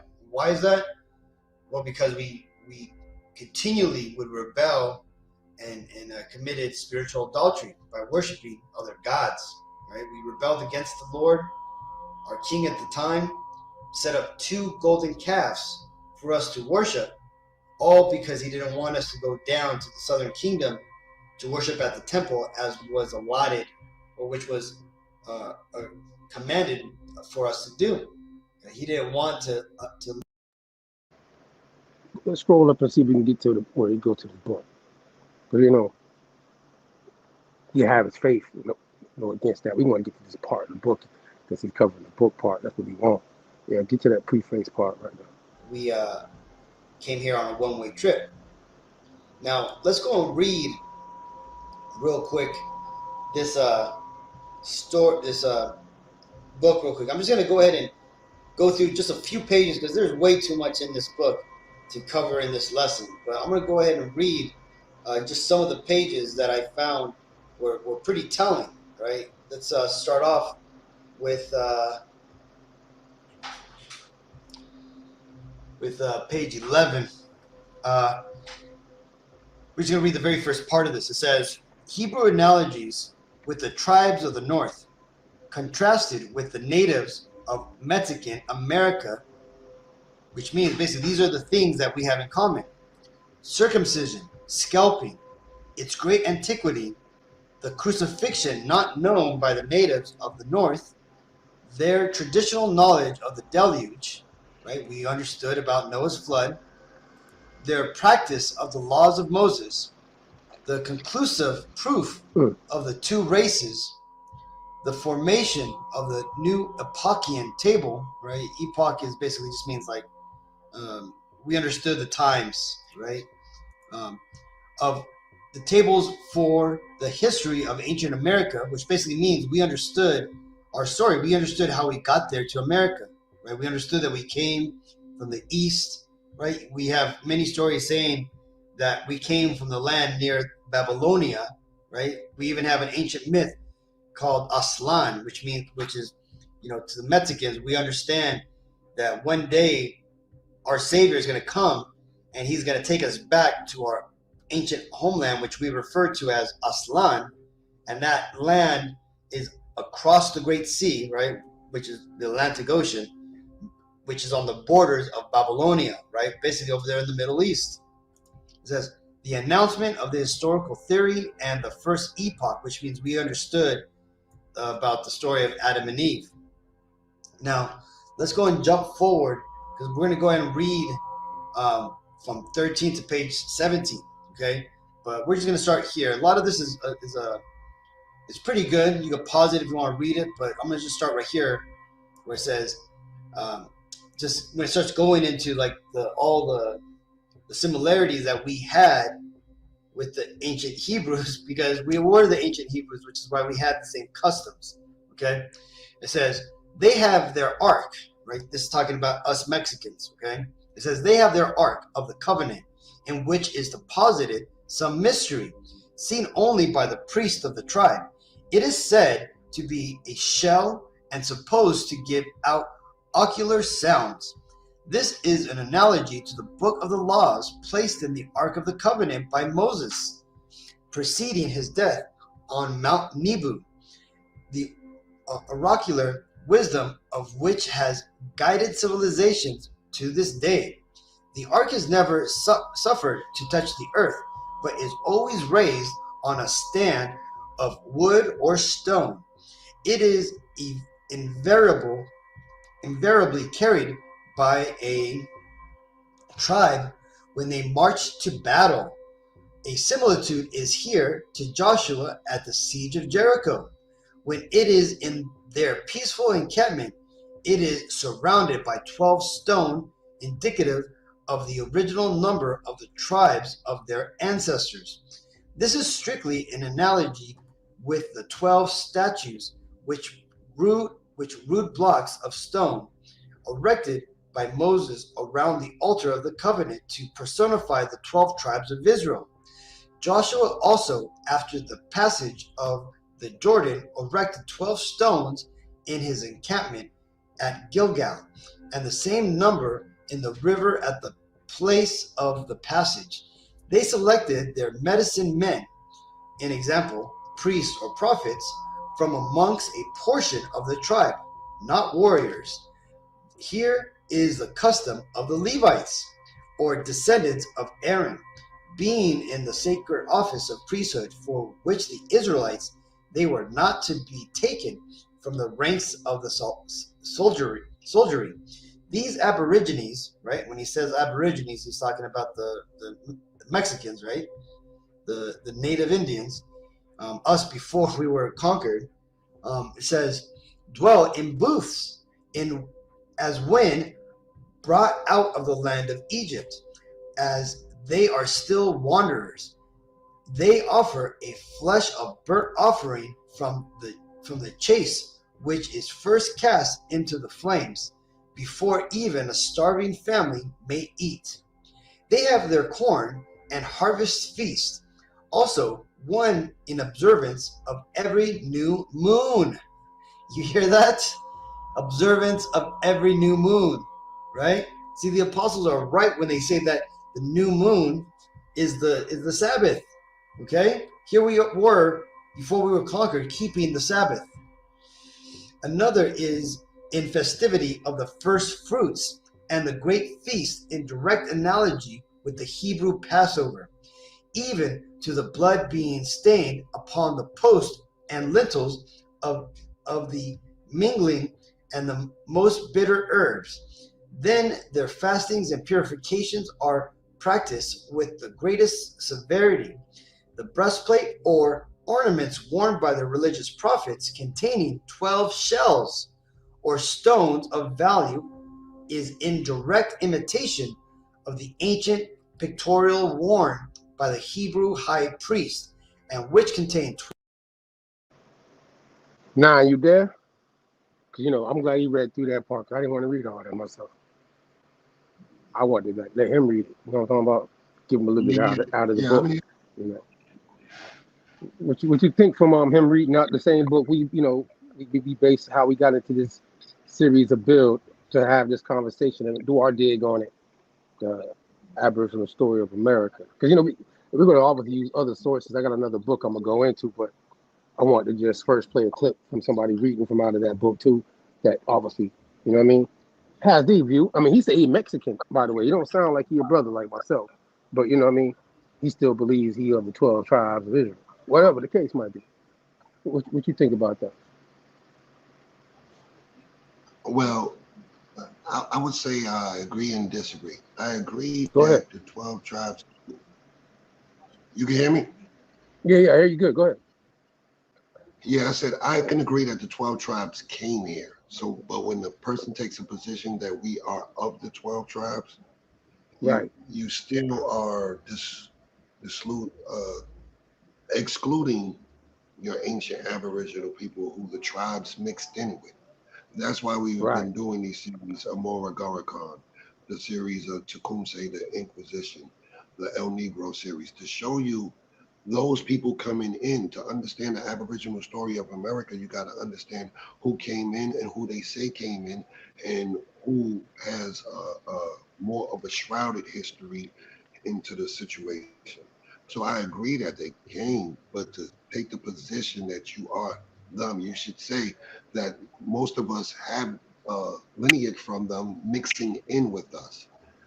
You don't want to make the mistake of placing all those nations here, because we can show you just by the Armana tablets that, hey, in this particular time of 700 just to 600, from 7 to 6, that 100 years, the expulsion of these people happening from the Assyrian king Sennacherib or Sennacherib, whoever's that king at 705, it's like Sennacherib. He was fighting he wasn't fighting the Tyrians, he was pressing the Tyrians, who we know are the Phoenicians. He was pressing them for more tribute and money so that he can fight. But at the same time, the Tyrians, they're allied with these Judaic people. So you have Phoenicians allied with Yehudi people and the kingdom of Hezekiah. Hezekiah is allied with them. And Hezekiah is not only allied with them, he's allied with Egypt at the time. So you have all these remnants of people coming from that 700 to 600. You have remnants of 5 to 6 cultures coming here to America. So I agree that, yeah, they were here, and remnants of maybe a paternal line or a maternal line came from those tribes as they came in 600 BC through what the Mormons speak about, who it's recovered. This book is aligned as long as we get our understanding aligned that, hey, there's some ancient antediluvian people here who was a vast empire, who y'all called certain names in the historical text. Y'all called them the Phoenicians. Y'all called them the Tyranians. Y'all called them certain people because they created ports on your side of the world. So it would be advantageous when you create a port, you name that port from your side something from your homeland. Or their people take a name and try to give it some type of meaning to identify you people. But at the end of the day, there was this empire that all the wood came from for the shipping, all the food came from, all the gold, all the timber, all the copper, and in each different history, whether it be Sumerian, Phoenician, biblical or non-biblical, no matter what it be, there are the tales of these lost places. But in the 1500s, they find this last land that stretches from deep in Canada, what we call Newfoundland, all the way to Chile, Brazil, and beyond, in an unbroken line. And for the last 500 years has raped that land and had more gold rushes and hunts for golds and lures in their quest for Cibola through their stories and legends and their plays. They're looking for the 7 cities of gold, and Columbus was looking for the Holy Land. We must understand that they coded history in biblical texts, mythology, legends, and history. And to unravel it, we just have to walk it down unbiased to what you feel you should be, the chosen people. He's coming back to get you, or whatever the case may be. But we are remnants of all those societies. But in the Aboriginal story of America, I see that those Phoenicians that controlled the Straits of Gibraltar, they were either people they called Phoenicians from America or traders to America. And there was always empires in America. And many of the scholars of the 14, 15, especially the Spanish and the Portuguese, documented Peru and documented all these ruins that we see now that the LiDAR detector got 60,000 plus ruins in Brazil alone. What type of civilization was there? Would that be considered the same as the Mexican, which is not too far, Phoenician, Tyranian artifacts? Are y'all making that correlation with the 60,000 plus structures that y'all just found with LiDAR? Is there a writer that's going to say, well, if the Mexican correlation is here, and this is not too far from Guadalupe and all that other stuff, why isn't the Amazon, where it has the oldest trees and silk? Remember the silk trade. Where do you get silk from? Worms. Where do you find the most abundance worms from? In these Amazons. I'm gonna pass it back with that. But he's on to something. For sure. Yeah, he's on to something with it. I agree with you though. I definitely would say that, you can't in totality say that you don't got, because that's making it seem as if the people who populated the Western Hemisphere came here with nobody here. And I like you said, I think that that can't be mixed up.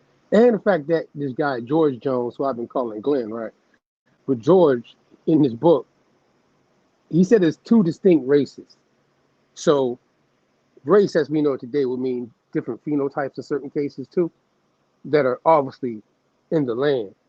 Also in the time frame when Columbus makes contact based on what he's writing the book off of. But obviously other people have covered this, like I said, and this to me, even though it's part 3 of the Aboriginal Story of America, we had to go into a deep dive on the trail of these people called the Tyranians, also known as the Phoenicians. So you can understand why we're walking in this part of the series, this information and digging up these things for you to see. So you can, when you see us going to other things, you can, follow the path of what we're doing. You can give me the clip real quick though, God. Did you know that the Phoenicians may have sailed to the Americas before Columbus? These master sailors of the ancient world created vast trade networks across the Mediterranean and beyond, and some historians believe they may have ventured even further. With their advanced shipbuilding techniques and legendary seafaring skills, the Phoenicians were fearless explorers who went everywhere. But did they really reach the shores of North and South America? There are clues that suggest they did. Phoenician-style artifacts have been found in unexpected places, and mysterious inscriptions hint at their presence far from home. Could it be that the Phoenicians were the true pioneers of transatlantic travel? Despite the evidence, the true extent of the Phoenicians' voyages remains a mystery.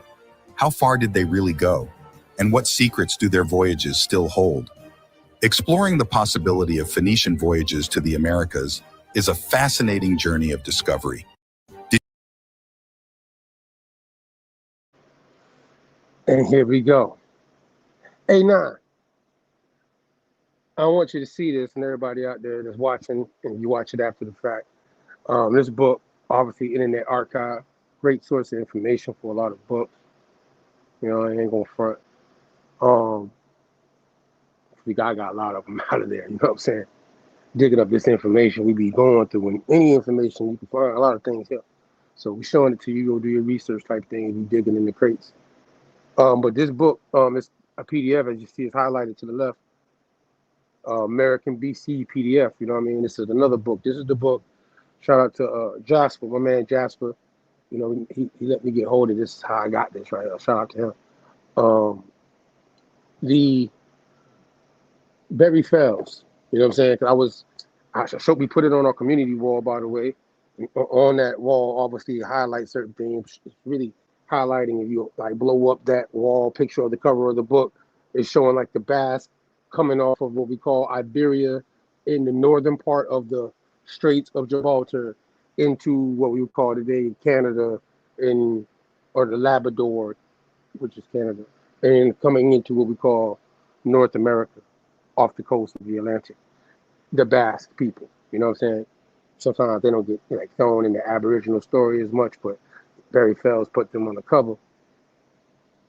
And it's some interesting things. Matter of fact, as you see us in this series, the Basque are definitely going to be covered. You know what I'm saying? So I want to show that picture real quick. You can slide. I want to show the picture that they got here and make sure everybody see that. The monuments and certain things they're talking about right there.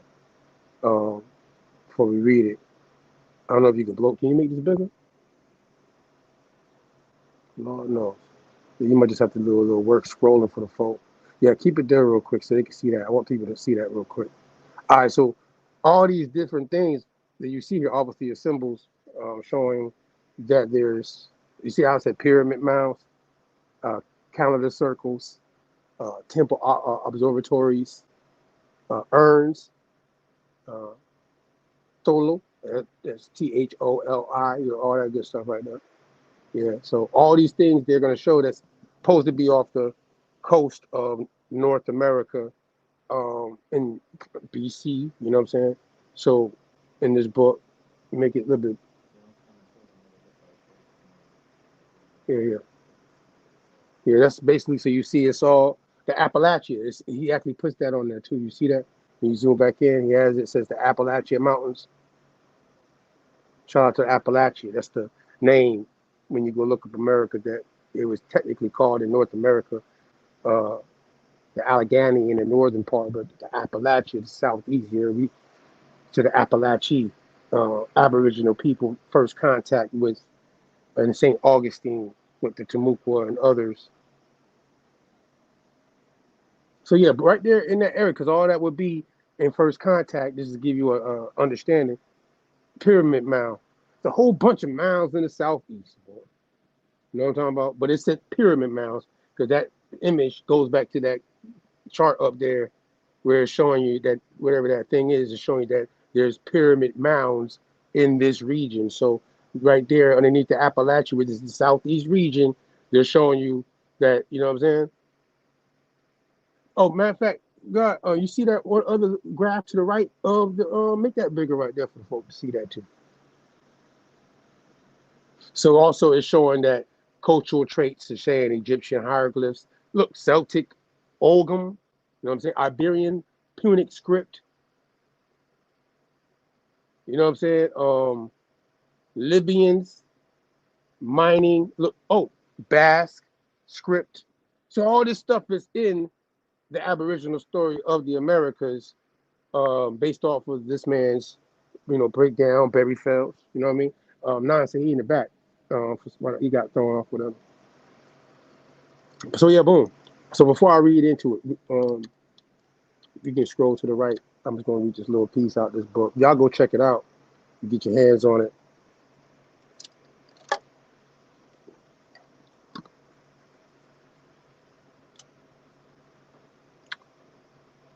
So ancient scripts of type only recently deciphered in Europe. You heard me know what 9 being in the back? What do you say? Okay, 9. You say you ain't back. I'm gonna text him before I start reading.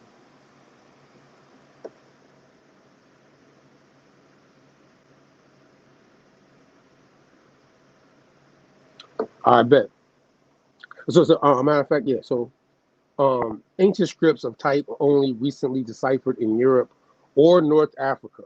Thus, the truth has slowly come to light. Ancient history is inscribed upon the bedrock and buried stone buildings of America. And the only hands that could have inscribed it were those of ancient people, and this is America, as we now realize, is a treasure house of records of a man's achievement upon the high seas in bygone ages. You scroll up a little bit, guys. Even more, so are, yes, what it says, inscribed rocks and tablets, a heritage from a forgotten era of colonization. They tell us of settlers who came from the old world and who remained to become founding fathers of some of the Amerindian nations. These ancient writings can easily be classified into some half a dozen styles, each now known to be associated with one or the other of several ancient peoples whose languages have been in part recovered.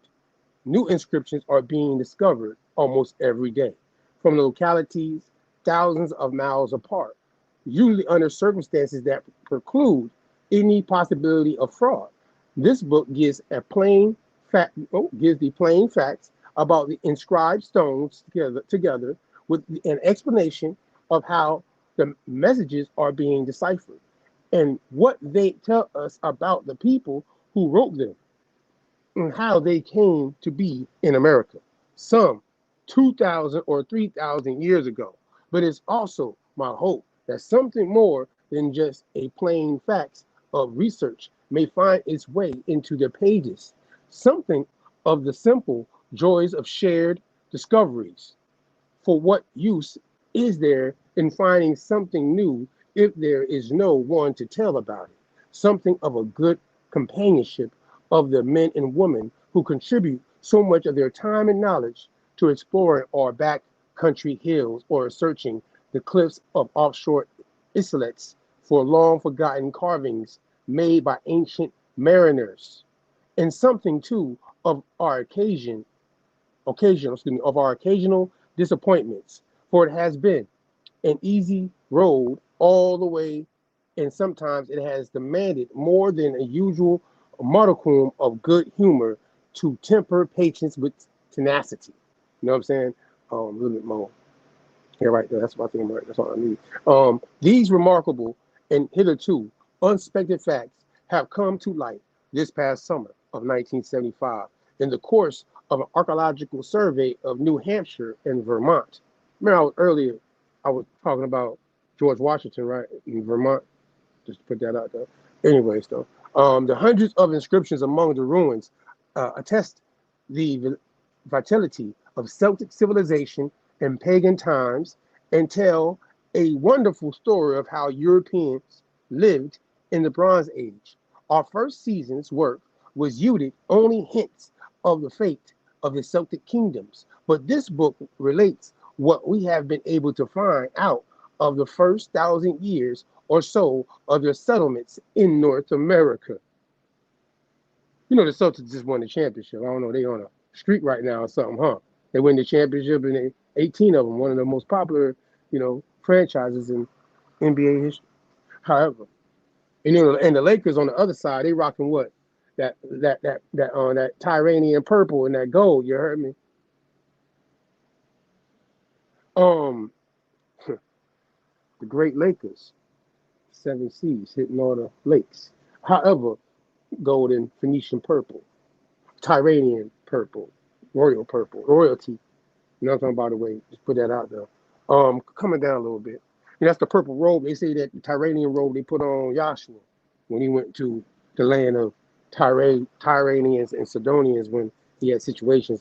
But we ain't had time to go into that. That's a whole nother thing, right? There's a whole lot of things you can go look into when you do your little rabbit hole trail that we walking on tonight.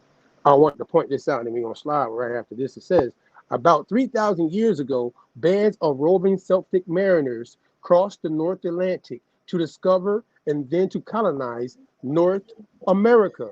They came from Spain and Portugal by way of the Canary Islands, sailing the trade winds, as Columbus also was to do long afterward.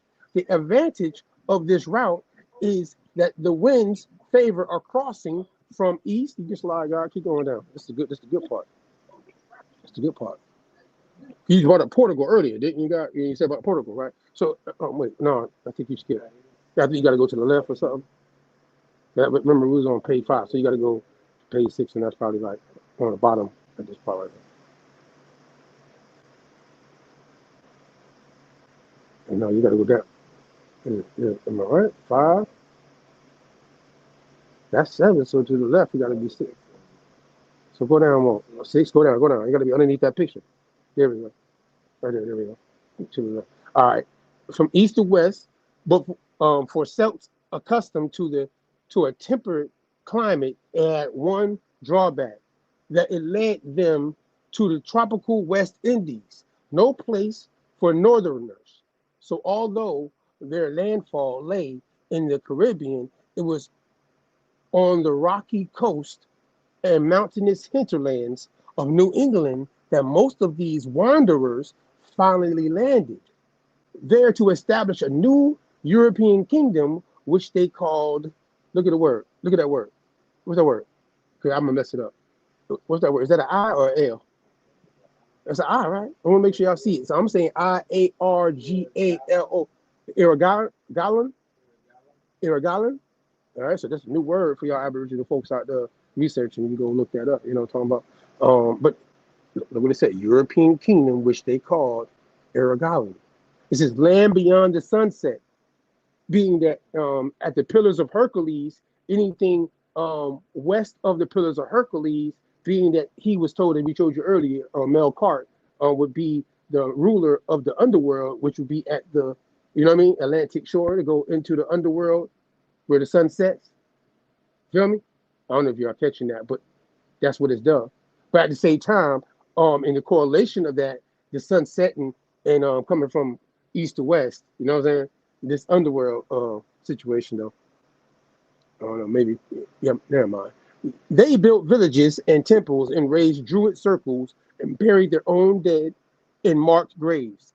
They were still there in the time of Julius Caesar, as it attested and inscribed monoliths on which the date of celebration of great Celtic festival of Beltane, May Day, is given in Roman numerals appropriate to the reformed Julian calendar introduction of 46 BC.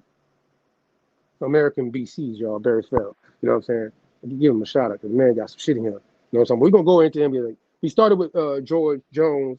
I called him Glenn, but you know, in his book, but in his Aboriginal story, it's a lot of books that's going to make his appearances. You know what I'm saying? In the series of it. So we're gonna open some vaults with some sources here, so we can see what y'all and give us some feedback and let us know what you feel about what we have come across with these sources. So he's talking about ancient people in the Americas. So even if you thought in your mind and went with Columbus being the first one and didn't know, and there was nobody coming over here prior to the ideal that this is a new world, I keep telling folks, the Romans dealing with that Inquisition, we're talking about it being their new territories now that New Rome, that's New Rome, because the old Rome, where we talk about tied to these folks too. By the way, Rome, the old Rome's biggest opponent are the Tyranians, aka the Phoenicians. That's why you get to the Punic Wars, being that the Carthage was the capital of the Phoenicians. I'm gonna show you in a minute if you don't believe it. However, though, it's still I don't know if I want to give. No, we gonna let me slide into our timing, so I can get carried away.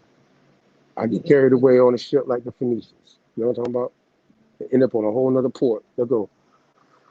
Slide to the next chart. Whew. If we had time.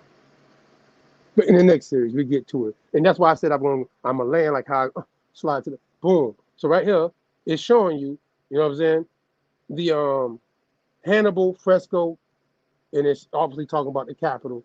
And this is the picture of Hannibal, you know what I mean? And then at this point, they picture, you know what I'm saying, at the time frame in Carthage. Huh? Yeah. So it's gonna take go down a little bit more. Because it's showing you it's gonna tell you right there. Hannibal, right there. See? Hannibal crossing the Alps. You know what I'm saying? Let's give you a little breakdown of what they're showing in the picture. You know what I mean? I think it's also in this joint, it shows something about the Phoenicians. You know what I mean?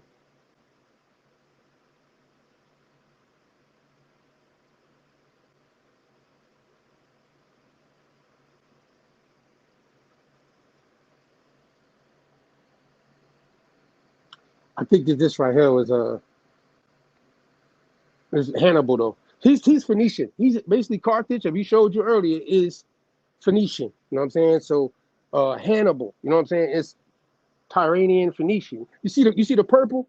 That Tyranian purple on him? That Tyranian purple. We rocking that Tyranian nobility purple, you heard me? In them Punic Wars. Either way, I just want to show that picture real quick. You can slide. Tied to obviously what he was talking about over there with this whole. Nine, are you there? I don't know if you see having complications in this build tonight. And that's why, I'm gonna show you archaeological site of the what you call of Carthage, so you won't think I'm capping about it. United Nations and all that world here, you there? You can hear me? Yeah. They're messing with you tonight, huh? I hear a lot of background noise though. Yeah, right. Yeah, it's a lot of. Can you hear me?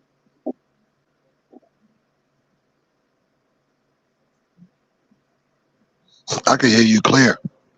Okay, I can hear you clear now too. So what you thinking? Did you miss anything while you was going? I know. Yeah, I would just say, you know what I mean? as far as what you just touched on, Hannibal is attached to Tyre too through King Metin. So that would be Hannibal's 9th great grandfather. Metin is Mattan, first king of Tyre, 800 BC. So one line is of Tyre, which is Phoenician, and one line is of Carthage from I think it was called Dido, the founder, the first queen of Carthage. Yeah, that's his 8th great grandmother, the first queen of Carthage, Dido. She's his 8th great grandmother, and Metin is his 8th great grandfather. So that's the first king of Tyre and the founding first queen of Carthage. So if you look at him, he's controlling that Straits of Gibraltar at his time. He's controlling that joint, but his line goes back into 800 BC to King Metin, who's the king of Tyre. So he's the Phoenician king. So Hannibal's attached not only to Carthage, North Africa, Phoenicia. So you have to look at what they're speaking of, this Phoenicia. Who and why did they name these people Phoenicians, and where was Phoenician just as some mystics believe, the trade name of the ancient empire of America, which they call Atlantis, basically. But yeah, he's Carthaginian and Phoenician. But go to the next one right there. Now you see where it says it right there, right? This is the World Heritage Site. It says founded by Phoenicians. Carthage is an extension archaeological site located on a hill, dominated the Gulf of Tunis and the surrounding plain. The metropolis of Punic civilization in Africa and capital of the province of Africa in Roman times. Carthage has played a central role in antiquity as a great commercial empire. During the lengthy Punic Wars, Carthage occupied the territories that belonged to Rome, which then destroyed its rival in 146 AD. The town was rebuilt by Romans on the ruins of the ancient city.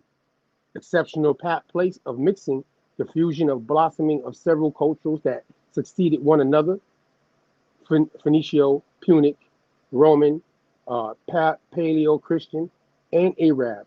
This metropolis and its ports have encouraged wide-scale exchanges in the Mediterranean.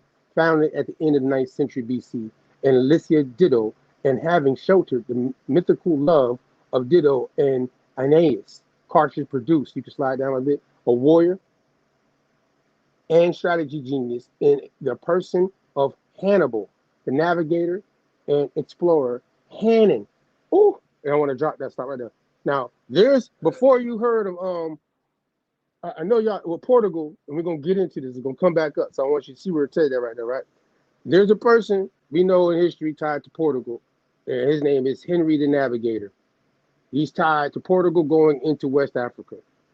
All right, so just remember that. Now, this person here, though, funny enough, I found it interesting. That's why I'm bringing it up. That this person right here, where he at again? Lost him. Look at that. Just that quick. All right, so after it said person of Hannibal, it says the navigator explorer Hannon, also with the N off. You take the N off. It's Hanno. It's Hanno the Explorer. And it says, and a famous agronomist, Magon. Carthage was also nourished universal imagination through its historic and literal renown. Now, quick little, I brought up the Vandals, you know what I mean, was vandalizing this shit earlier, you heard me? The Vandals are tied to these group of people in their history. So when you hear about the Vandals up in Europe and what took place in Roman situations up there in Iberia and other areas of Europe, as they call it, you hear about the Visigoths and certain people like that, they're also tied to these groups of people tied to the Phoenician and this capital expansion empire that's in these areas fighting against Rome, which is not being maybe explained because we don't know the vastness of the empire of Phoenicia and its capital tied to that person called Hannibal. Hannon. But either way, that still is broke down in the, you know what I'm saying, in Phoenician foundation linked to Tyre and Rome, men refoundation on the orders of Julius Caesar. Carthage was also the capital of a Vandal king and the Byzantine province of Africa. Its antique ports bear witness to commercial and cultural exchanges over more than 10 centuries. We can slide, y'all. That's all I'm gonna leave on now. Because we gotta slide on, time wise. I ain't gonna do that to y'all. I'm gonna go a little bit over, but we don't, because we gotta let Blaze go in. You know what I mean? Shout out to Blaze, come early. Shout out to the video mix, probably one of the first. You know what I mean? But I'm not gonna be the last. It says Carthage, just a little bit right there. That's how I like to be thorough with it now. So you know Carthage again, unrefutably is what it is. Dealing with the battles and certain things with Rome, the Tyranians, aka the people of Carthage, who are tied to the Phoenicians, were the biggest opponent to Rome. You know what I'm saying? No matter where you see Rome trying to come into and take areas of old Rome. This is, now, are you with me? Old Rome. Before 500 AD, old Rome. You see me? People need to understand that part of history. That how it's tied to these people that's also being tied wait. Yo, Matt. Yeah. Matt. What up? You said the Tyranians are the old enemies of Rome. Think about that with the papal bulls that created those unum sanctum and different things that led everything from 1302 to 1492. If the Tyranians are the old enemy of Rome, then who did they come and get at the end of the discovery? They found Tyre again, or the Phoenicians, or the great state. But remember, these are names that they gave. So they found the most ancient antediluvian empire, who the Rosicrucians say was terrorizing all of Europe and creating those outposts, which was the ports that Lebanon port that got the cedar trees. They got those cedar trees from the land of Ophir, same as the gopher trees in biblical texts. Outside of biblical texts, the Phoenician used the cedars.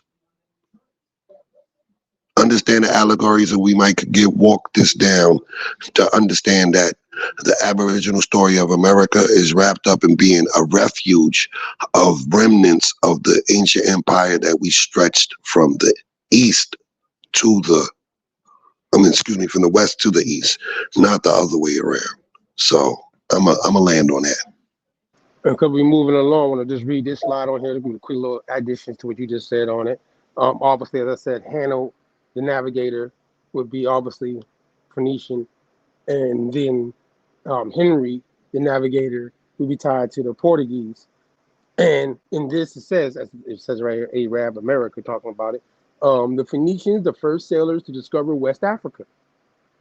And then it says, when people think of explorers, mainly people think of Europeans such as Vasco da Gama, and we're going to be covering him, obviously, Ferdinand Magellan. However, did you know that the Middle East had their own set of explorers from ancient Lebanon known as the Phoenicians? And did you know that they could be the first non-Africans to explore sub-Saharan Africa centuries before the Europeans. Guys want the y'all go check out. You know what I'm saying? Some guy, we can keep it moving. I just want to throw them out there because other people report about Phoenicians going places before any of the what we call Europeans. And this is a quick little clip. One thing, Matt. Them Matt, coming what over here. sucker is Hanno? Hanno is matter of fact, I have to look Mac, for it real what? quick since you said it though. I could do it though. Ain't no pressure. Hanno, Hanno, the Explorer. Hold on. Oh, he's late. He's somewhere like 1300s maybe. No. Because I want to know. When is he? He's Because Hanno. Go ahead. He's what? No, I'm still. I typed it in wrong. I'm trying to move fast. I was typing it in wrong, so I had to retype it. So I Yeah, can I'm trying to get see. straight I'm to it. trying to see the. All right, boom. I'm trying to see the correlation between. Hanno, I got him. In fact, we can show everybody since you brought it up. We live with it. Guess what was that about? Get me back to Safari, dude.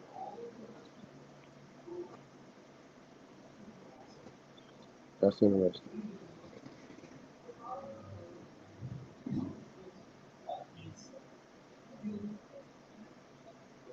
Okay.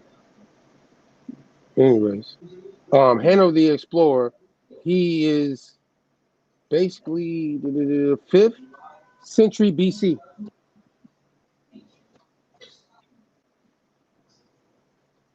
Here, hold on. Here we go. Okay, gangster, because that means he's still. Hannibal was. No, I asked that because there's a Hanno II they call the Great Dictator of Carthage, but he's 300 BC genealogy because I know Hanno II is like the 5th grandson of Hannibal. So I was just trying to jump and try to see. So next we're gonna see if that Hanno is really taking the name Hanno because he's attached to the bloodline, because Hanno II and Hanno III are the 3rd and 4th, no, the 4th and 5th grandsons of Hannibal, and they're the one of them's called the Great Dictator of Carthage. So that's why I just wanted to know. But yeah, you can wrap it up. I bet. Well, we'll have that info though. We'll have that info. Play this right here, and then after you come back, so we can buy time.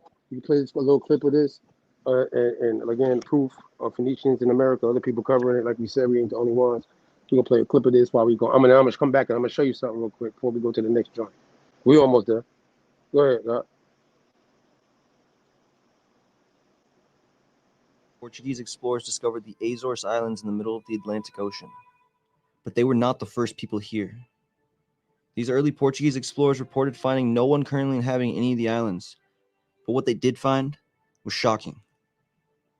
On the small island of Corvo, atop a huge volcanic mountain, the Portuguese explorers said they saw a giant ancient statue of a man riding a horse with no saddle, with one hand grabbing the mane of the horse, and the other pointing directly westward with his index finger. But how could this be? A statue on an island in the middle of the Atlantic pointing west directly at the Americas? It makes no sense with our mainstream understanding of history. They reported the statue as being extremely eroded by the harsh sea winds, so much so that the only part of the statue that had any discernible detail was the head and face of the man. This pointed to it having extremely ancient origins. The locals of this area claim it to have been the inspiration that pointed explorers like Christopher Columbus and Pedro Alvarez Cabral towards the Americas. We know both of these explorers frequented the Azores, so they must have seen the statue. The statue was also said by the early explorers to have a short inscription under it that was barely legible and in a language unknown to the men. Later, in the 1500s, King Dom Manuel of Portugal ordered the statue be dismantled and brought to Lisbon to be displayed in a museum. The statue was broken down into pieces and displayed in Portugal, but records of it were eventually lost and it hasn't been seen in hundreds of years. It's possible it exists somewhere out there, either in a private collection or some old forgotten museum archives, or even at the Vatican. But even if it does exist, it's likely severely damaged, and it was said to be extremely eroded to begin with. But if any of you watching ever do work at a museum in Portugal, you know what to do. But yeah, so there's a lot of theories about who created this statue. The most prominent of which is that it was the Phoenicians. And this makes a lot of sense. We have so many theories about the Phoenicians making it to America. They were expert seagoers and possessed technology for navigation that would seem advanced to us even today. They most likely had technologies like the Antikythera mechanism for tracking stars and movements in the heavens so they could traverse the oceans with ease. We have archaeological evidence that they completely circumnavigated Africa, traveled as far east as China and India, and even traveled to northern Europe. And yes, they were also in the Canary and Azores Islands too. Archaeologists have found Carthaginian coins and ruins of temples built by the Phoenician Carthaginians. They found coins on the very same island the horse statue was said to be on, from Phoenicians dating back to 200 BC. So in 200 BC, the Phoenicians had a statue of a man on a horse pointing west towards the Americas in the Azores Islands. But by the 1400s, there was nobody on the island at all. Where did they go? Maybe they constructed the horsemen when they left to show other Phoenicians where their new settlement was. Just a theory. Many researchers have pointed out certain similarities to Phoenicians and some Native American cultures, and there have been several artifacts found around the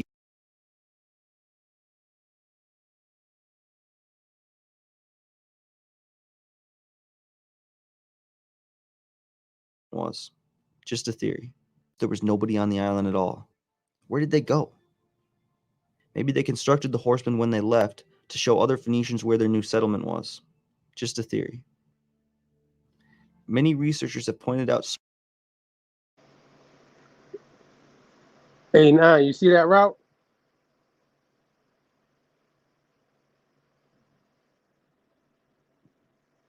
Yo, nah, you see that route? If y'all out there, y'all see that route? I want y'all to catch that. Yeah, it shows the yo, look. The crazy thing, it shows what the legends show.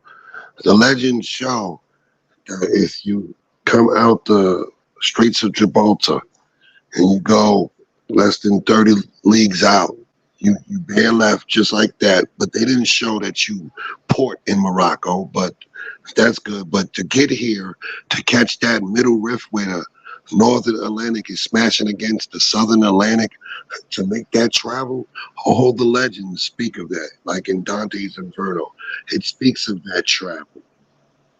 So it makes sense that Cadiz, Spain, that we know was set up by Castilian monarchs, Ferdinand el Negro Nunez in 850, the Count of Castile, whose father is the legendary judge Rosero Nunez of Castile, along with Calvo, who's basically the bloodline of the El Cids on one side and then the bloodline of the El Negro on the other, who control that area that Gada Green was just speaking about. Like, so the people that control Cadiz, Spain, where you see that 102219, that 10 would have been Portugal.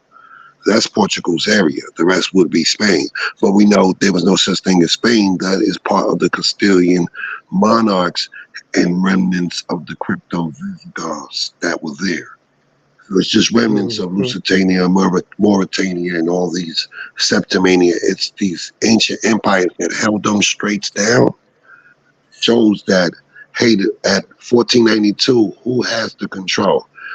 People with the knowledge that had the same knowledge in 600 BC who was in control in 700 BC. It's the same bloodlines and they were protecting St. James Way, Portugal, in the Order of Santiago, as they set up their ports over there. You see Santo Domingo, Order of Santiago. So, yeah, that middle passage is ancient, and coming off those rocks at Gibraltar, if you headed your vessel, and soon as you would see the constellation of the cross, which is Crux, you know that you was at that ancient land of Ophir, that ancient land where all the places got, and the ancient land that the mystics called Atlantis.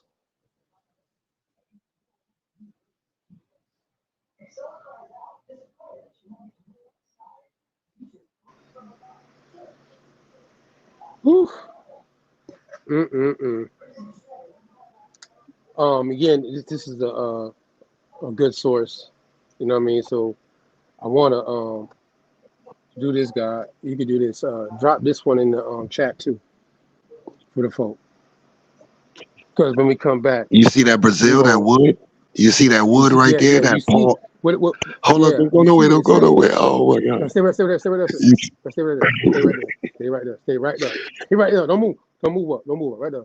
Go ahead. Go. Go ahead. What you about to say? Now, what you about to say? Can you hear me? On the bottom it said Pal wood. I mean, excuse me, Pal Brazil that we was talking about last time, which is the Brazilian wood. I was trying to stop you, but down there it was speaking of the PAU Basil, BASIL. But keep going. I see where you're going. Okay. Well, Brazil is full of vestige of I think he's trying to find it. How you spell it again? You say we saw the wood? Basil. BASL. BASIL. That's why I think. No, it was PAU was the first word. And then it said it's to the right. It's right there. Well, you see PAU? Yeah, see it? You don't see it? It's in orange on the screen. Where it says, okay. Okay.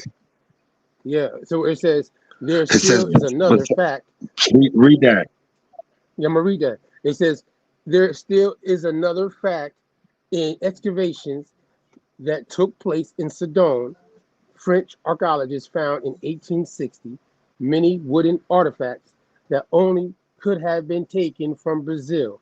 According to archaeological tests, it is the famous Cubracho or Cubaro Machado. In parentheses, that means the axe breaker. It says, as it is known in the Brazilian countryside, besides that kind of wood, a red-colored one was found whose denomination today in Arabic remains the same as one in Phoenician times, the Sadrat Amhar, known in Portuguese as Pau Brasil. You know what I'm saying? Yeah. Okay, yeah. So that's where I want to get at. Known in Portugal as Pau Brazil, and that's why Portuguese named Brazil over this ancient land that it's now have control over when it got over here. But the fact that the Brazilian wood, this ancient wood that is known, when they got to Brazil, they said they never seen nothing more like it. And they like, this is the gopher wood that David was speaking about. Yeah, the Nego de Terra. So just looking at that part of the Brazil or Brazil, to understand that these people knew that where the places they were getting this lumber and all this other stuff from, they just never had control because the empire was intact. They get control in 1492 with this infighting on their own side and their own expulsions of remnants of the same great trading people. Those Jews and those Moors, they find themselves having to convert to save their face and be part of the new expedition of the ancient land that they just lost understanding and control over. That part. But one last thing too. Look at, you see how it started? It says excavations. Watch this. Look, I've just read something. I didn't even see it. It says excavations that took place in Sudan, right? The king at the time of this situation that we were just speaking about, even the 700s, his name is King Tuli, Tuli. King Tuli is if you look at him, this would paint a great picture of King Tuli is the king of Sudan and Tyre. He is and those are Phoenician outposts. So King Tuli is the king of Tyre and Sudan, which is just Sudan is north and Tyre is a little short. I mean lower. He's the king, but he's allied with Josiah and Hezekiah. You see, so he's the king and he's hired with some biblical people. in the biblical narrative, but he's also basically against what you just said, that Roman situation at that time. So King Tuli would be someone to look at and say, who's his allies? Oh, why did he ally with these people that were in the Levant, all fighting against the northern Assyrian attack that was coming to the south? Mm-hmm.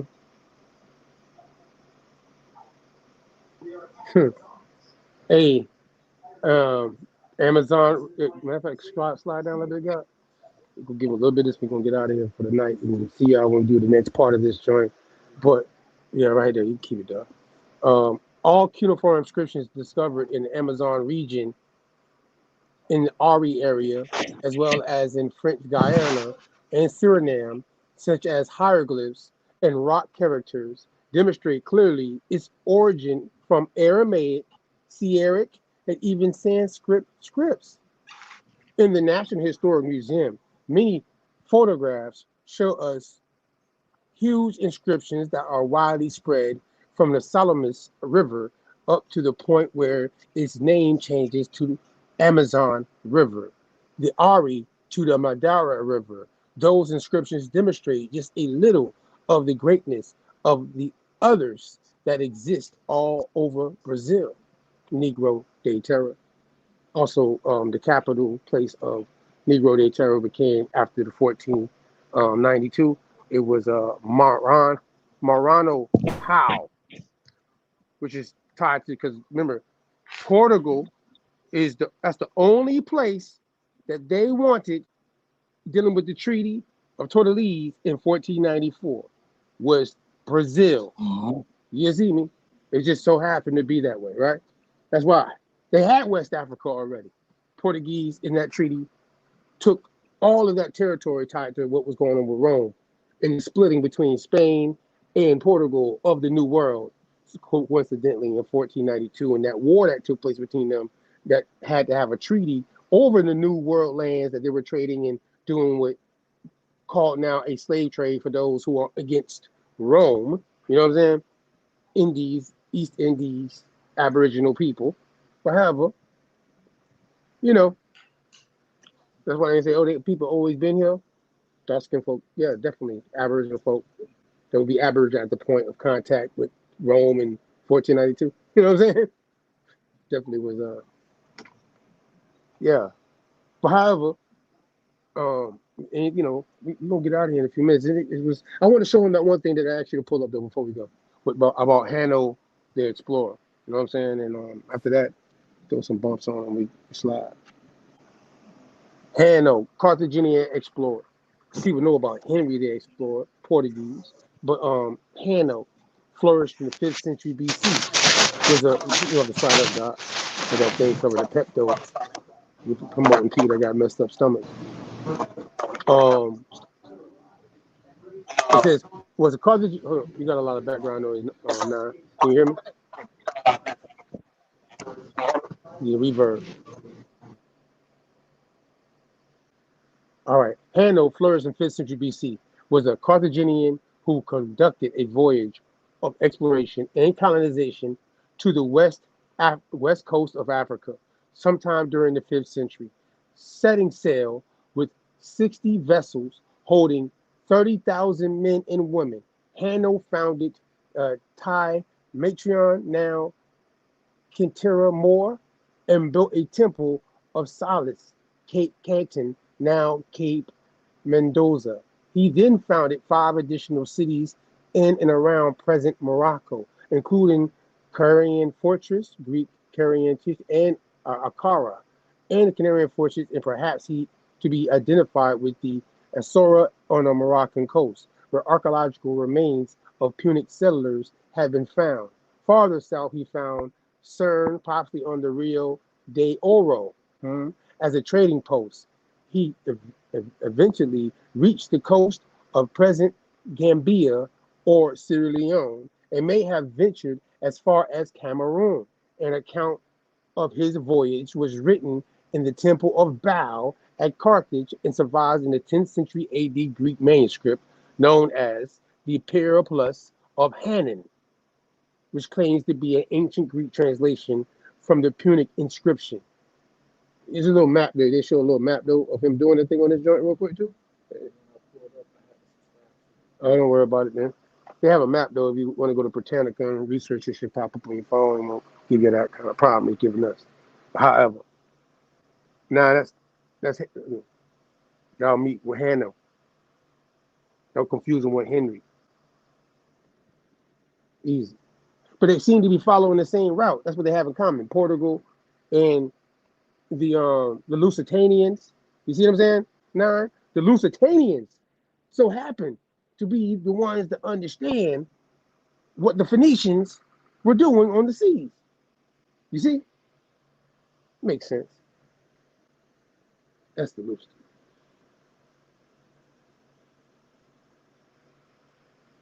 If you ain't got nothing to say, we're gonna get out of here, man. I appreciate everybody that tapped in for this part, part 3. This was really like what we call the Phoenician Trail, you know what I'm saying?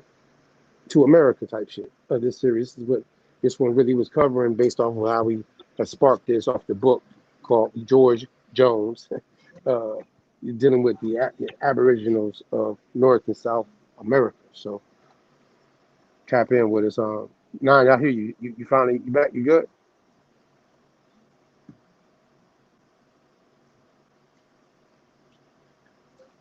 Yeah. I ain't got nothing to say but walk the walk and appreciate the build and giving out the information to the people and shout out to the chat. Yeah, appreciate everybody that tapped in with us. We're gonna be coming back. The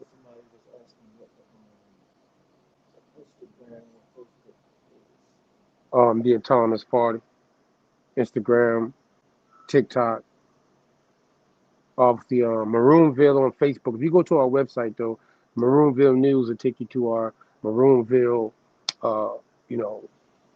group. You know what I'm saying? You tap in there. We got a lot of people that share stuff there. Inside Maroonville on Facebook. You know what I'm saying? We obviously have the Autonomous Party store as a page as well, where we sell merchandise. We just really getting started though. So test running that part of it. We appreciate that's buy certain things and have been. At the same time, that's Facebook, TikTok, Instagram, the Autonomous Party. You can find us Maroon. Appreciate you for joining us in this series. Obviously, y'all go check out the El Negro series. It's a classic series, and he's obviously that Yahweh verse. Jesus joint you did, that's classic too. People go check that out. Shout out to Tecumseh who was with us last week when we did the part 2 in his Inquisition series. Go check that out. Shout out to Monte. Shout out to Trail with a lot of the images you see at the party. You see on website through our illustrations. You know what I mean? Shout out to Snapping Turtle, my dog. He be putting that work in. You see the images. Shout out to Trail. You know what I mean? Got to give him a shout out. You know what I mean? Shout out to Opie with the genealogy. You know what I'm saying? In that series, you can go to the channel and check out the genealogy joint Opie's been doing. You know what I'm saying? That's the most. You know what I mean? Absolutely. And hopefully, everybody that's been tapping in, and all the different topics we're going to talk about, from the Black European joints and what happened in Europe and all that, is all tied to American because all these migration periods of people coming in. You know what I'm saying? And they ain't all coming out of Africa in the manner that we're being told. So, however, y'all tap in. You heard me? Until next time, Maranatha. Peace.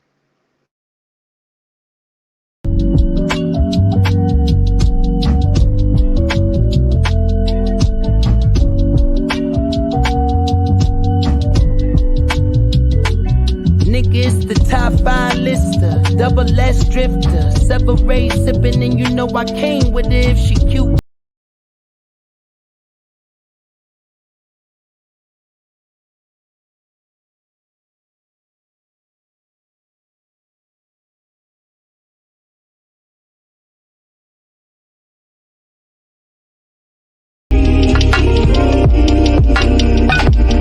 Do.